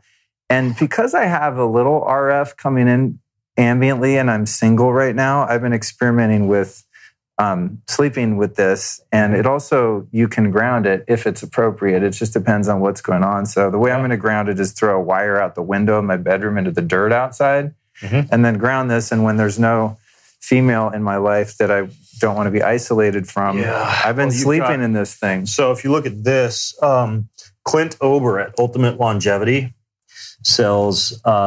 This is a fixed, or is this via button? No, it buttons. Looks like a button. Okay. Yeah. Yeah, the buttons that Clint Ober sells would probably fit into this, but he's got like these long 30-foot cables with a stake at the end of them. I have one. So you could get one of those, plug it in here, and just toss it out the window and stick it into the ground. Yeah, check it, dude. Yeah.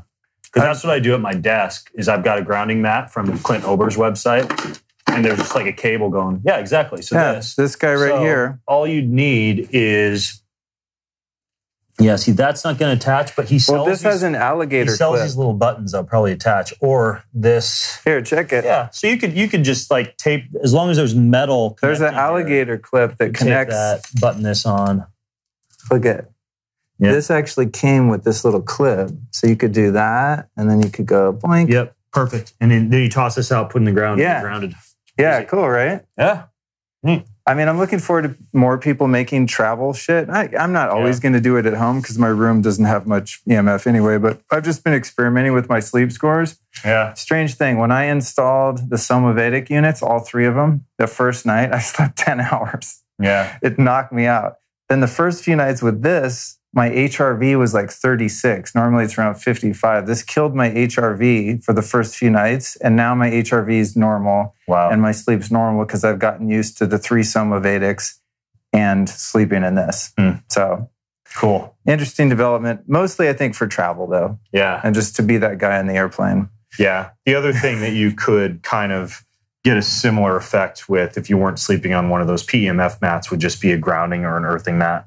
That's going to reduce a lot of the inflammation related to EMF. Just lay it under the sheet while you're asleep. You know what, though? I do travel with those. When I tested, again, with Brian Hoyer over here, which we made a big video of too, I've yet to put it out, but we tested my my grounding mat and I had it plugged in outside the window. But because of the electrical fields in the room, he tested my skin voltage meter when I'm grounded is much worse than when I'm not grounded. So in this particular bedroom, I stopped sleeping grounded. But then I figured I could turn off all the breakers, so I'm probably good again. But that's the thing, grounding is really weird if you don't properly test with an EMF specialist. Yeah. You can be making it worse because you become the conduit. If there's a lot of for power the stray, traveling through the ground where you have to have a stake in. Yeah, for me, it's a moot point because I'm out in the middle of the forest. Yeah, so you're stoked. But anyway, the grounding thing is a little complex. You have to really like do the skin voltage meter test to figure it out. So anyway, that's it. We're done with the bedroom. Cool. Nice bedroom. One last thing, I'm just going to show him in the bathroom, and then we'll go outside and do that, which I think is going to be substantially faster. Well, I see you've got a shower filter, first of all. Yeah, so in here we've got 2 shower filters. The big double header is from Pristine Hydro. It does chloramine, which is what we have in LA, versus chlorine. You need a little different filter medium. And gets out a substantial amount of the fluoride too, which is really hard to get out. It's so important. People put in their water filters under the sink or like a countertop water filter, and then they shower and just get completely covered in chloramines and anything else is in the water, straight through the skin. And these shower head filters, I mean, you can see it on the video. If you watch the video, they're super easy to rig up. Yeah, you can buy travel versions. I put 2 just to be safe. Yeah. The first one is by Omica. And then the second one in line is Pristine Hydro. Between the 2 of them, that water comes out pretty clean. Yeah. I mean, I still wouldn't drink it outside of an emergency, but it's definitely good for showering. Yeah. And then this is the other Somavedic.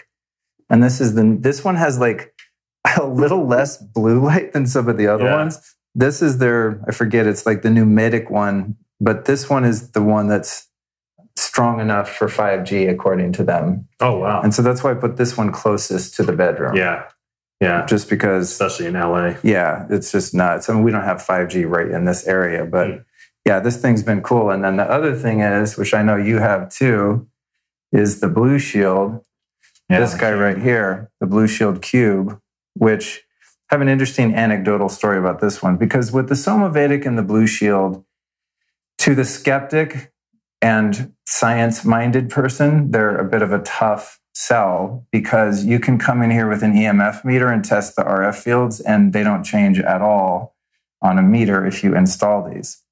But with the Blue Shield, in my last apartment, I was having all these problems with vision, brain fog, vertigo, dizziness. It was fucking horrible. And I didn't know what it was until one day. And then I had installed one of these just because, well, I'm sure there's EMF around and that I know about scalar waves and I believe in the technology basically creates a harmonious field that doesn't block the EMFs, but it gives something your body to resonate with so that it doesn't resonate with the EMFs, basically. Right. So one day after I'd interviewed Jack Kruse and he reminded me how important sun gazing is, I'd been doing my mornings because I had a direct line of sight to the sunrise. So I was on that and I thought, man, I got to get the sunset. So I went across the street to an office building that's 3 stories high across the street. And I sneak out onto the roof. And right when I get to the top of the roof where the doors are, all these warning, radiation, Verizon, warning. Oh, God. I saw those signs. I'm like, you got to be kidding me, dude. Like, me of all people. If you don't know about that stuff, you're like, oh, whatever. But I know how bad it is.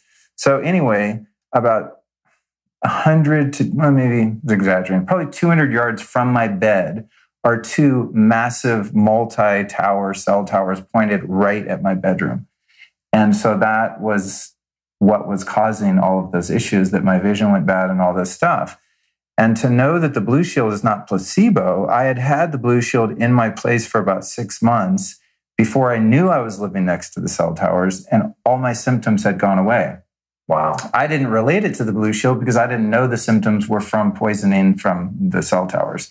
So after I moved, I was like, oh shit, it was the Blue Shield, dude. Yeah. It was impossible for it to be placebo because I wasn't even paying attention to I had a client who did EMFs. Nothing except install that Blue Shield cube throughout his house and get the personal device that you place on your body. Yeah. I keep one in my fanny pack. Yeah, me too. And every marker of inflammation, CRP, fibrinogen, cytokines, everything dropped to rock bottom from elevated levels after 2 weeks of using that. Wow. So, I mean, it works. Everything's anecdotal. There's no big, huge human clinical research studies. But if you're concerned that you're EMF sensitive, you just want to mess around with it and see if it works. I think the Blue Shield devices are pretty cool. Yeah, I do too. I'm now traveling with the Somavedic and the Blue Shield to put in my hotel rooms. And then I keep the little Blue Shield pocket model with me whenever I leave the house. Yeah.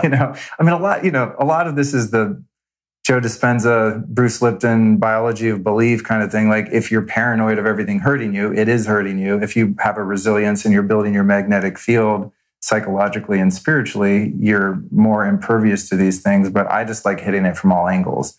Yeah. So it's like that fine line of awareness and fear. So there's these things around. I'm going to plug them in everywhere. Yeah. They can't hurt, but at the same time, that's a very good point. It's not going to hurt you. Aside from perhaps your pocketbook. Yeah, totally. And even it can a lot of these devices, they do have return policies. You can try it out, see how you feel. You know what's crazy, dude? Blue Shield, I asked them, because I was just getting some tests. They did some interesting HRV testing, live blood cell analysis, and they did some testing on cows and chickens, which was very compelling. And I was asking them, like, how do you guys prove that this works since it doesn't affect an EMF meter? And they emailed me back and said that they have a 1 or 2% return rate. Yeah. It's like no one returns them because you feel better. Yeah. So it's like, if these things were bullshit, and the same, I don't know what their return rate is with Somavedic, but they have a really liberal return policy. I forget what it is, but you have plenty of time to give it back and they give all your money back. No one wants their money back because you feel better. Yeah. So. Yeah, that or we're all just a bunch of like rich effers with too much time to order shit and forget to return it. Sorry for the language, kids. That could be part of it as well. All right, so that's it for upstairs. The last stop, we're going to go out to the Zen Den, the biohacking lounge. We're going to just check out a couple things out there and do an ice bath, and that we're going to call it.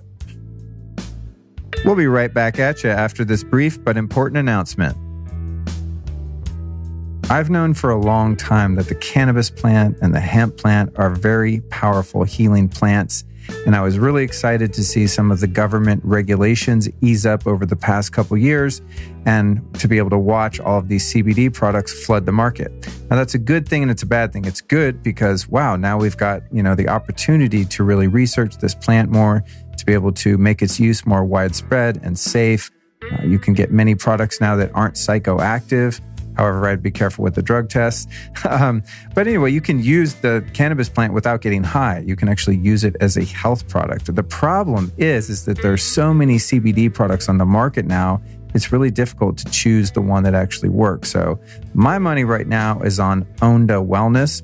I'm really excited to tell you about them. I've been using their products for a couple months now, and I'm finding it to be very, very effective. And this has a lot to do with the fact that it's a full spectrum oil, meaning all of the constituents that make this medicine work for you are present in the plant, and no chemicals at all, even alcohol, are used in the extraction process. So they've invented a proprietary extraction process that gives you the good stuff out of the plant that actually has a medicinal effect without adding any toxins or chemicals to it. And of course, obviously, if I'm going to talk about it on this show, it's organically grown. I mean, that goes without saying, right? So if you want to check out CBD, if you want to get relaxed, if you want to ease up your anxiety, improve your sleep, that's what I use this stuff for. It's pretty awesome, actually. And I just had some before I cut this recording about 20 minutes ago. I'm not even kidding. So go to ondawellness.com. That's ONDA Wellness, ondawellness.com. Enter the code Luke15 at checkout and save yourself a cool 15%. That's ondawellness.com. The code is Luke15. Check it out. And now back to the interview. All right, so now that we've covered the inside of the house, we're going to head upstairs to the Zen Den, which is where I do all of the really freaky stuff, including the ice bath. You know, this is where I have all the biohacking technologies and things like that. So follow us up. The Zen Den. Yeah, buddy. Sounds dangerous. It's the most peaceful place on the property. It's nice that you got this little place back here behind the main spot. Yeah, it's where I spend a lot of time, actually. It's less distracting. You got your trampoline back here, your X3 bar. Yeah. You're not a true biohacker unless you have a mini trampoline. Oh, dude, Everybody knows that. Go ahead and have a seat over here. Okay. I'm going to give you a little bit of a tour. A lot of these things you got to be familiar with.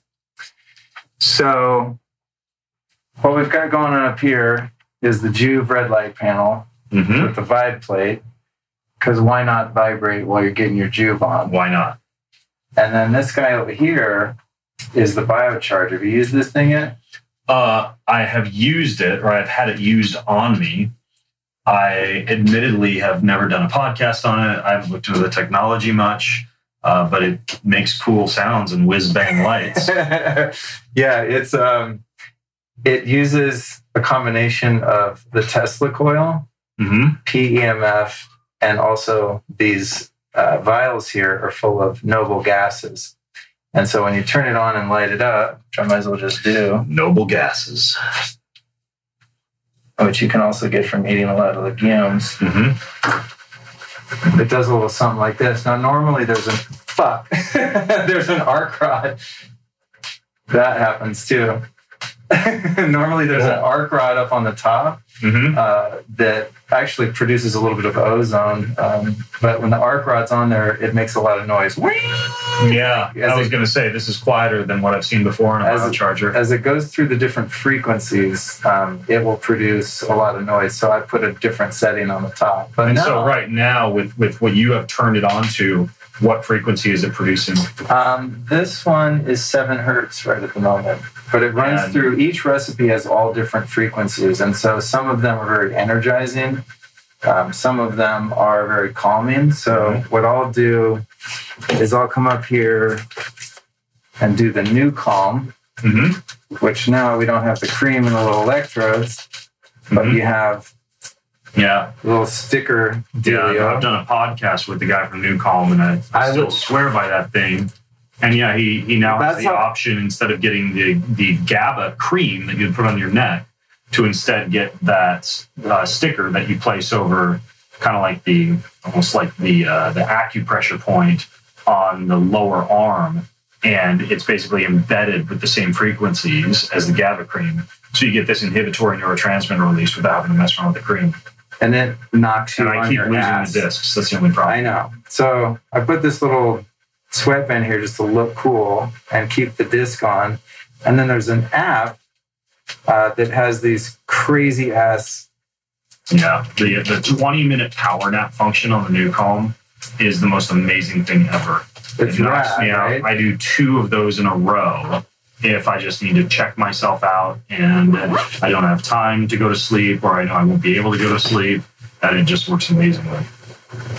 The new calm in conjunction with some of the settings on here is super powerful because you can set this on like the theta or the one called the pineal experience and listen to the new calm. Something I've been messing around a little bit with the new calm and this whole setup up here to go into altered states, including an experiment I did the other day with a microdose of ketamine during meditation, is I'll put on my Joe Dispenza guided meditations where he takes you through the different energy centers and stuff. And I'll put... And where are you getting those? Download from his site. Meditations. Yeah, I mean, I'm not one for guided meditations because I do Vedic meditation. I mean, I don't need a guide. I just go into the zone. I've been doing it for a long time. But his are very specific. So what I'll do is I'll put in this set of headphones with Joe Dispenza's voice, and then I'll put on the noise-canceling headphones with that and put myself into this programmable theta so you've got meditation going at the same time as the new calm. Yeah. And so then I like that little audio set. I'll be brainwashing myself because I'm making myself so receptive between the waves that the biocharger is putting off. Are you staying lucid during the meditation, or is the new calm kind of... Because for me, the new calm causes me to pass back and forth from like a unconscious to a conscious state or a subconscious to a conscious state.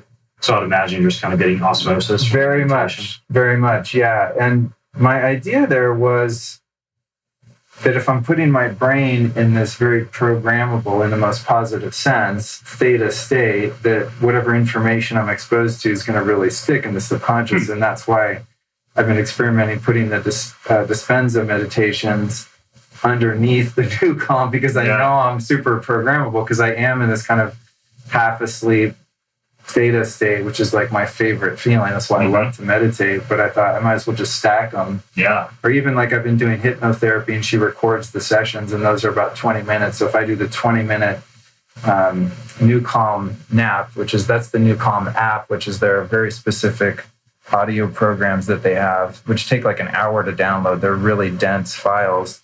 I'll run the hypnosis session in the little headphones and then do the new calm over that to like accentuate the hypnotic effect. And where are you getting the hypnosis sessions? I have a woman named Alexis Hoven that comes over and does them and records them. So they're customized. Yeah, because I'll tell her whatever I'm working on. I'm working on, romantic relationships or working on a sense of self-worth so that I can have more financial abundance, like things that I know I'm being blocked from by subconscious beliefs, early traumas, things like that are preventing me or holding me back from accessing different levels of success or abundance. And so hypnosis is a way of reprogramming your subconscious mind that's holding those beliefs that you're not worthy, you don't deserve it, you're not smart enough, like all that bullshit that some of us suffer from that hold us back. So you can do affirmations all day long, but that's your conscious mind. You have to get through to the subconscious, right? Yeah. So stacking that's why I call this the Zen Den, because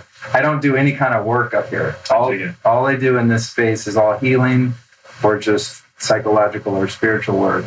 And so stacking these, and at the same time, just to be nuts, this is the Vital Reaction Hydrogen Inhaler.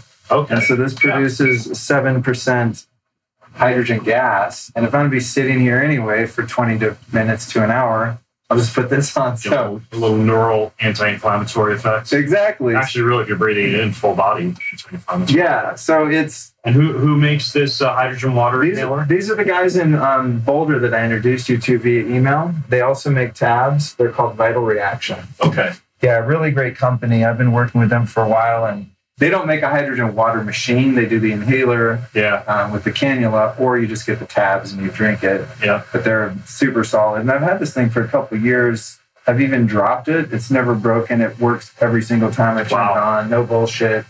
7%. You've got your little reader there. And then I have the True Dark red sticker on it because it produces that. And then here's the True Dark film, because I'm going to put this over this thing. Yeah. Because when I come up here at night, I get blasted in the face. Smart. And when it's dark in here, the blue light is so strong. I would imagine. So that, and then I recently decided to add the Fisher-Wallace into it too.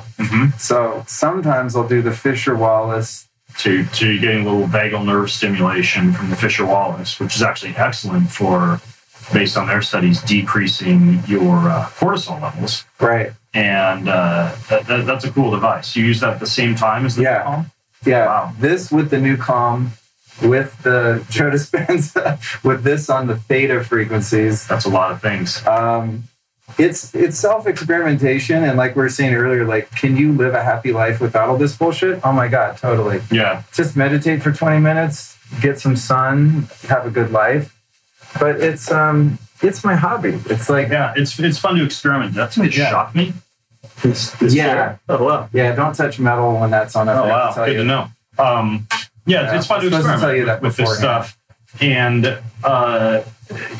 guys like you and I are not necessarily doing this stuff so that we can then turn around and tell everybody to do everything. But when we find the stuff that's really cool, that really works, the stacks, so to speak, that aren't supplement stacks like we were talking about in your kitchen, but are biohacking stacks, these disparate biohacking companies spread around the globe, they don't necessarily develop a new calm and then test that with a Circadia, in the presence of a biocharger with hypnotic tracks or with Dispenza meditation tracks.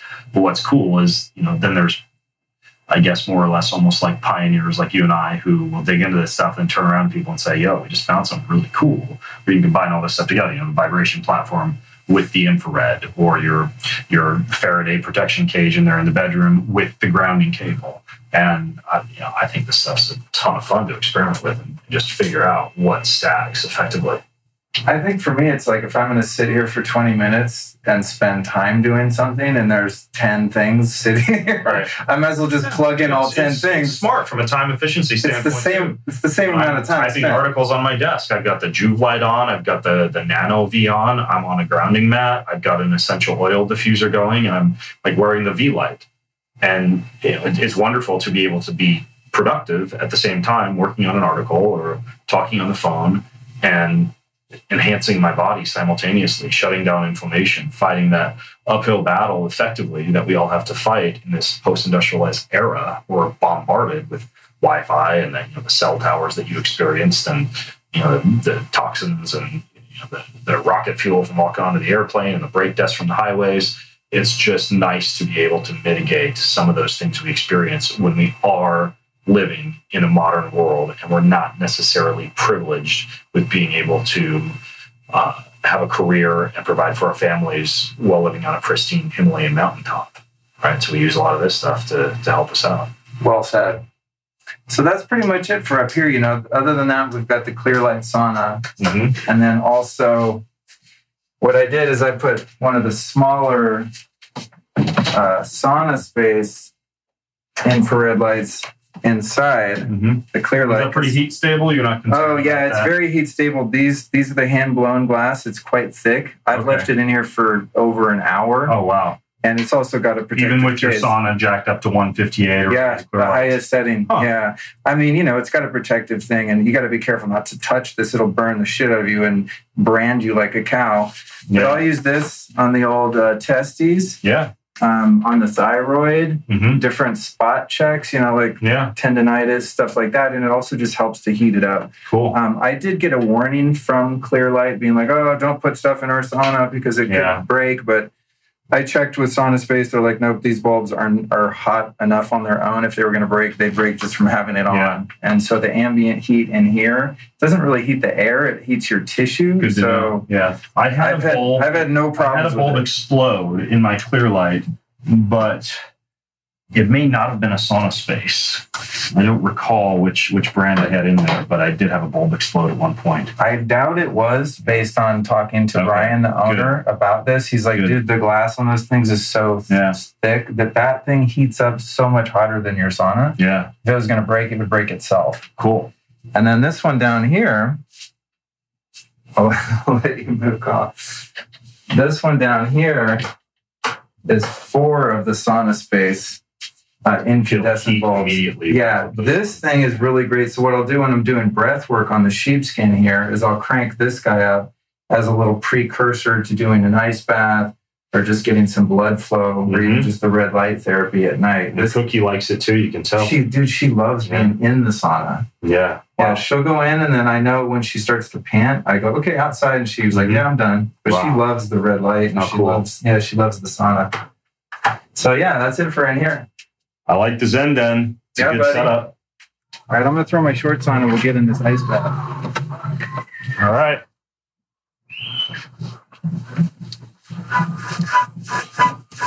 You always have to warm up for an ice bath by jumping up and down on a trampoline. Otherwise, the ice bath is a waste of time. Horribly ineffective.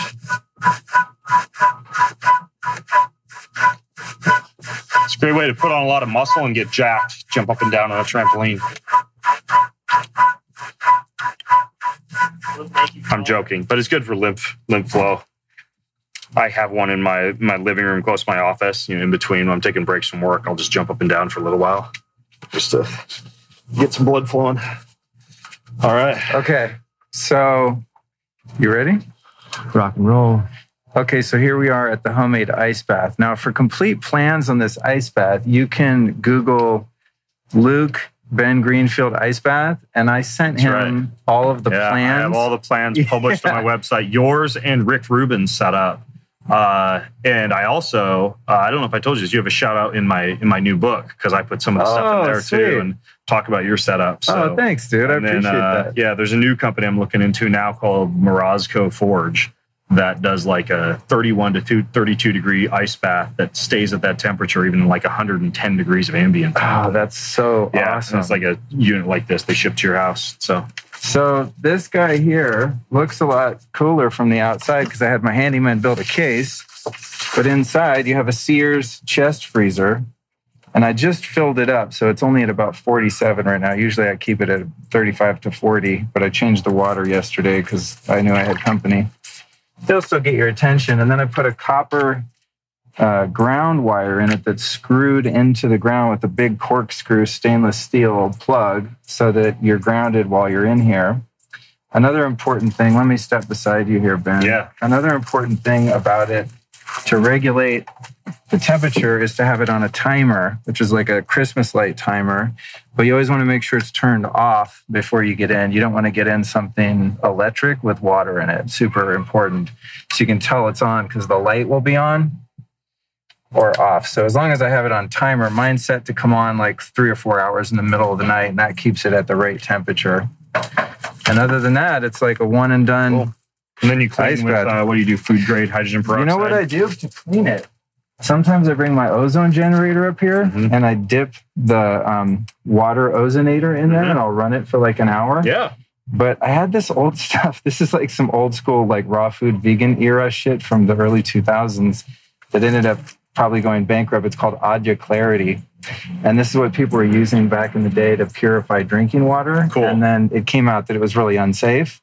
But basically they're sulfate minerals, and you pour maybe half a cup in here. And in 24 hours, you'll see all of the impurities in the tap water and all of the hardness, all the minerals, all floats to the bottom and makes like this brown dust. Sulfate minerals. Yeah, it's crazy. Huh. So it's a really great water purification. Cool. But then Adya. Yeah, and I don't know if they sell it anymore because there was a lot of controversy. It was back in the Adya water. It was some hippie shit they had. Huh. And then this is the shower filter that I used to fill it up, which is like a garden hose filter that takes out some of the chlorine and heavy metals and toxins and stuff. So first I filter that, then I do the Adya Clarity, and then I just change the water when it starts to get fungal from germs and stuff. Cool. You want to go first or second? Dig it. Sure. I'll jump in. So in many cases, before you do an ice bath, if you really want to pair the breath work to the ice bath, you can do kind of a breathe up to prepare your nervous system. And that would involve, for example, you can do this seated or lying or squatting if you're concerned about passing out, for example. But you just do a series and sometimes a few rounds of just like a basic.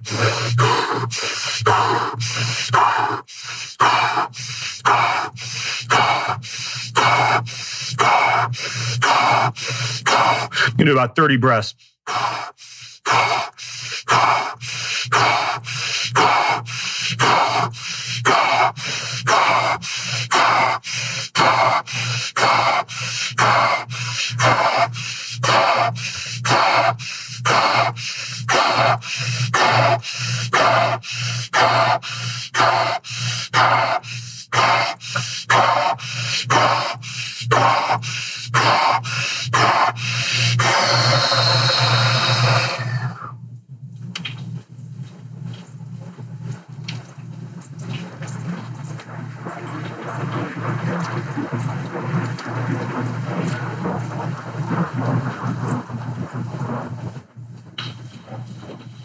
You'll generally hold that exhale as long as you can. Gives you a little bit of a nitric oxide release. And usually a few rounds of that really prepares your nervous system if you're going to do a long cold soak. And then you just get in. There's also a bolt on your butt end, so careful not to sit on the bolt. A bolt. Okay. Yeah, it's where the plug is in the bottom. Which way do you usually go? You face butt on that end. So you face this way? Yeah. Then your feet won't. Your feet will hit the bolt instead of your butt. It's taking me a while to find a plug that doesn't hurt. And the key with the ice bath is to train yourself to kind of suppress that sharp intake of breath, that mammalian dive reflex. That's kind of that sympathetic response. You kind of want to train yourself to not engage in that, and to instead engage in some kind of breathing that kind of settles the body as you're in the bath. I like a box breathing or a 4-8 breathing. So box breathing is 4 count in, 4 count hold, 4 count out, 4 count hold. And the 4-8 breathing is simply 4 count in, 8 count out. And I like to do the out count through pursed lips. If you want a little bit extra vagal nerve activation when you exhale, you can kind of make a humming noise like this. 4 count in.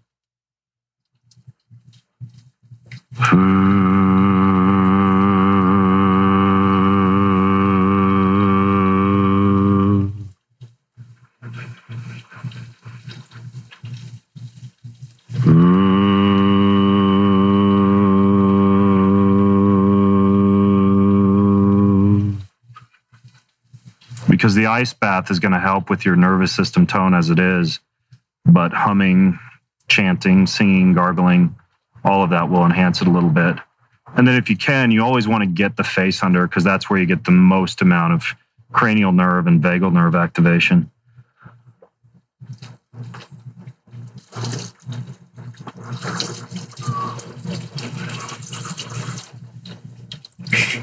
And like Luke and I were talking about in the kitchen, you can do 2 minutes, you can do 5 minutes. Once you get past about 10 minutes, sometimes you will find you get that hypoglycemic drop. It can tend to get a little bit stressful if you overdo it. But I personally like about the 2 to 5 minute sweet spot. And if you're doing rounds between the ice bath and a bike or a trampoline, or rounds between the ice bath and the sauna, sometimes you can, go shorter than that, or do like a 3-minute ice bath, 3-minute exercise, back to the ice bath, etc. So I'll give Luke a chance to get his chill on. I crave this water. Oh, it feels so good. Yeah, we got to use it today. It's only at about 48. Yeah. Sometimes it's a bit more jarring. But you still, from what I understand, as long as it's under 55, you still yeah, under about benefits, 55, right? You're getting a lot of the benefits.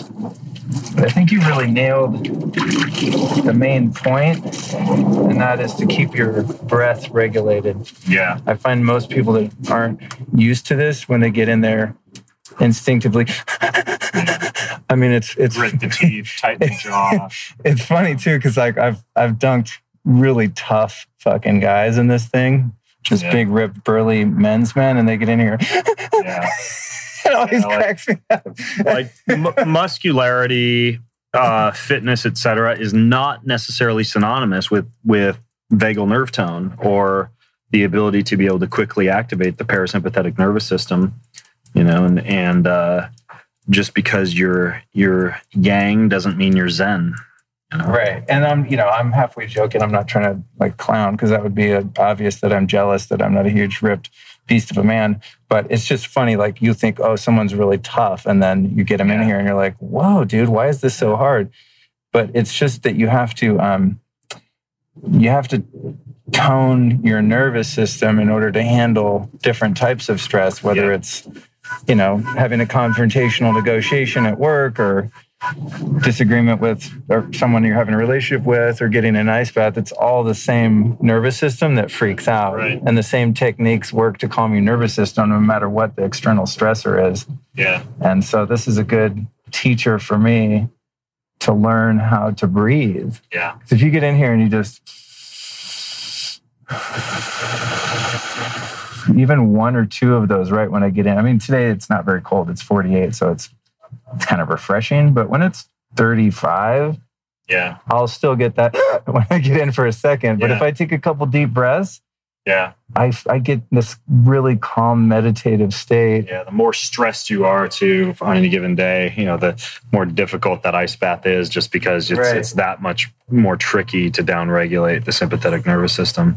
This is a question I got for you, which I'm pretty convinced I have the answer for intuitively. But what I used to do is I would work out and, do some kind of weight training or whatever. And then I would take an ice bath because I love just cooling down the inflammation and not being sore. And then I got to thinking, if you're trying to build muscle, you want inflammation after you work out. So now I do an ice bath, then I work out. Yeah, doing the cold first can really elevate your ability to be able to work out harder afterwards. As long as the cold isn't so long that the muscles are getting super duper cold, because then you got to warm them back up.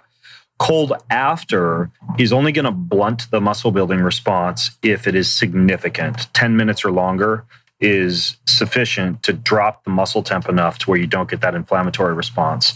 But a quick cold soak after workout is great because you decrease the core temp, you reactivate the parasympathetic nervous system. So like 2 minutes is fine, but you wouldn't want to do like a 10-minute ice bath, which unfortunately, a lot of football teams, et cetera, they got the ice baths in locker rooms. A lot of people are doing that post-scrimmage or post-workout. But you save that longer cold exposure or that de-inflammatory type of cold stimuli for later on in the day, or at least a couple hours after the workout. Right. Yeah. Noted. All right. Yeah, because I definitely notice when I do the ice bath before I work out, I'm way stronger and I get way less winded and fatigued. I have a whole article on my website by Brad Kearns about like just the whole mechanism behind pre-cooling before exercise, and it can have a pretty cool, pun intended, effect. So, All right, good. I'm glad I got the chance to talk to you about that. Yeah, because I'll do my X3 bar, right? I dry off and then I do that, and I'm like, holy shit, I can do way more reps when I'm cold than if I'm already hot. Yeah. Well, I've got about 10 minutes before I got to be boogieing away. Cool. So I think we covered a lot of stuff. We did, dude. And it's been great because my original plan was like, oh, cool, come over, we'll shoot a little video, and then we'll record a podcast. But the video has been so in-depth, it's like, wow, this actually is a perfect podcast. It is. Like, we covered a lot of stuff. So I know, are we still on Facebook Live as well? Yeah. Cool. Well, thank you guys for coming along for the ride. Hopefully people picked up something. Tell us about the book that you have coming out, because this is probably going to come out after New Year's. So if this comes out after New Year's, then my book is now available. It's currently available for people who are watching the live for pre-order, and it's called Boundless. The entire book, all 608 pages of it, is designed to help you unlock boundless energy day in and day out. It's chock full of anti-aging and longevity protocols. It's got a ton in there on sleep hacking, on jet lag, on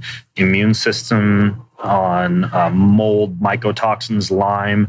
I just cover soup to nuts, brain, body, and also spiritual enhancement, gratitude, even delve into psychedelics and some of these energy medicine, sound medicine protocols.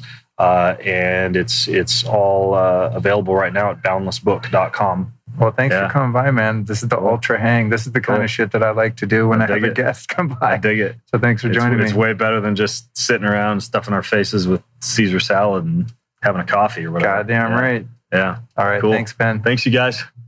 When Ben Greenfield was here, we went through the entire house, the kitchen, even the upstairs bathroom, the bedroom, the Zen Den, my biohacking lounge in the backyard.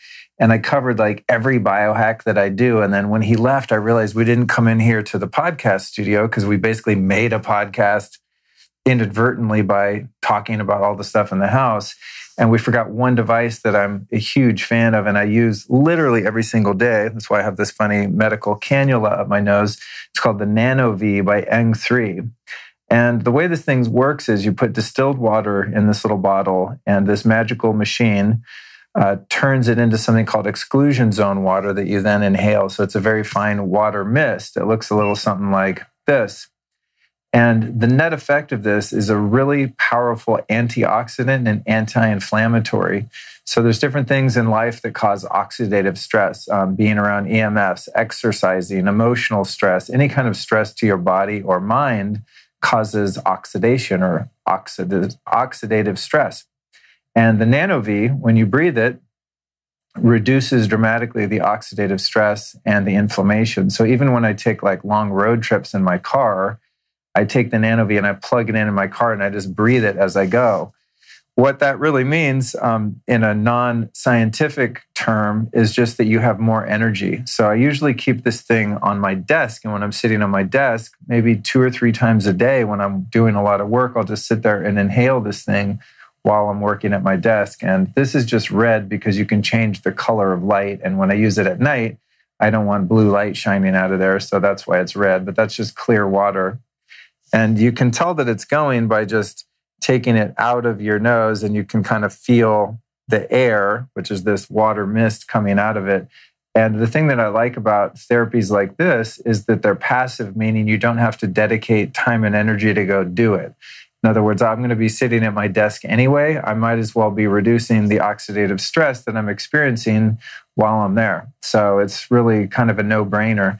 There's a ton of research into this. I also did a podcast on it. You can just search Luke Story NanoVi. I forget the episode number right offhand, but there is a lot of data and science to back this up. It's used by a lot of athletes. It's used by military personnel. And of course, biohackers that are just looking to optimize their mind and body. So that's the NanoVi, and I wanted to make sure that I got that in because it's one of the most important parts of my health regimen at home. So there you go.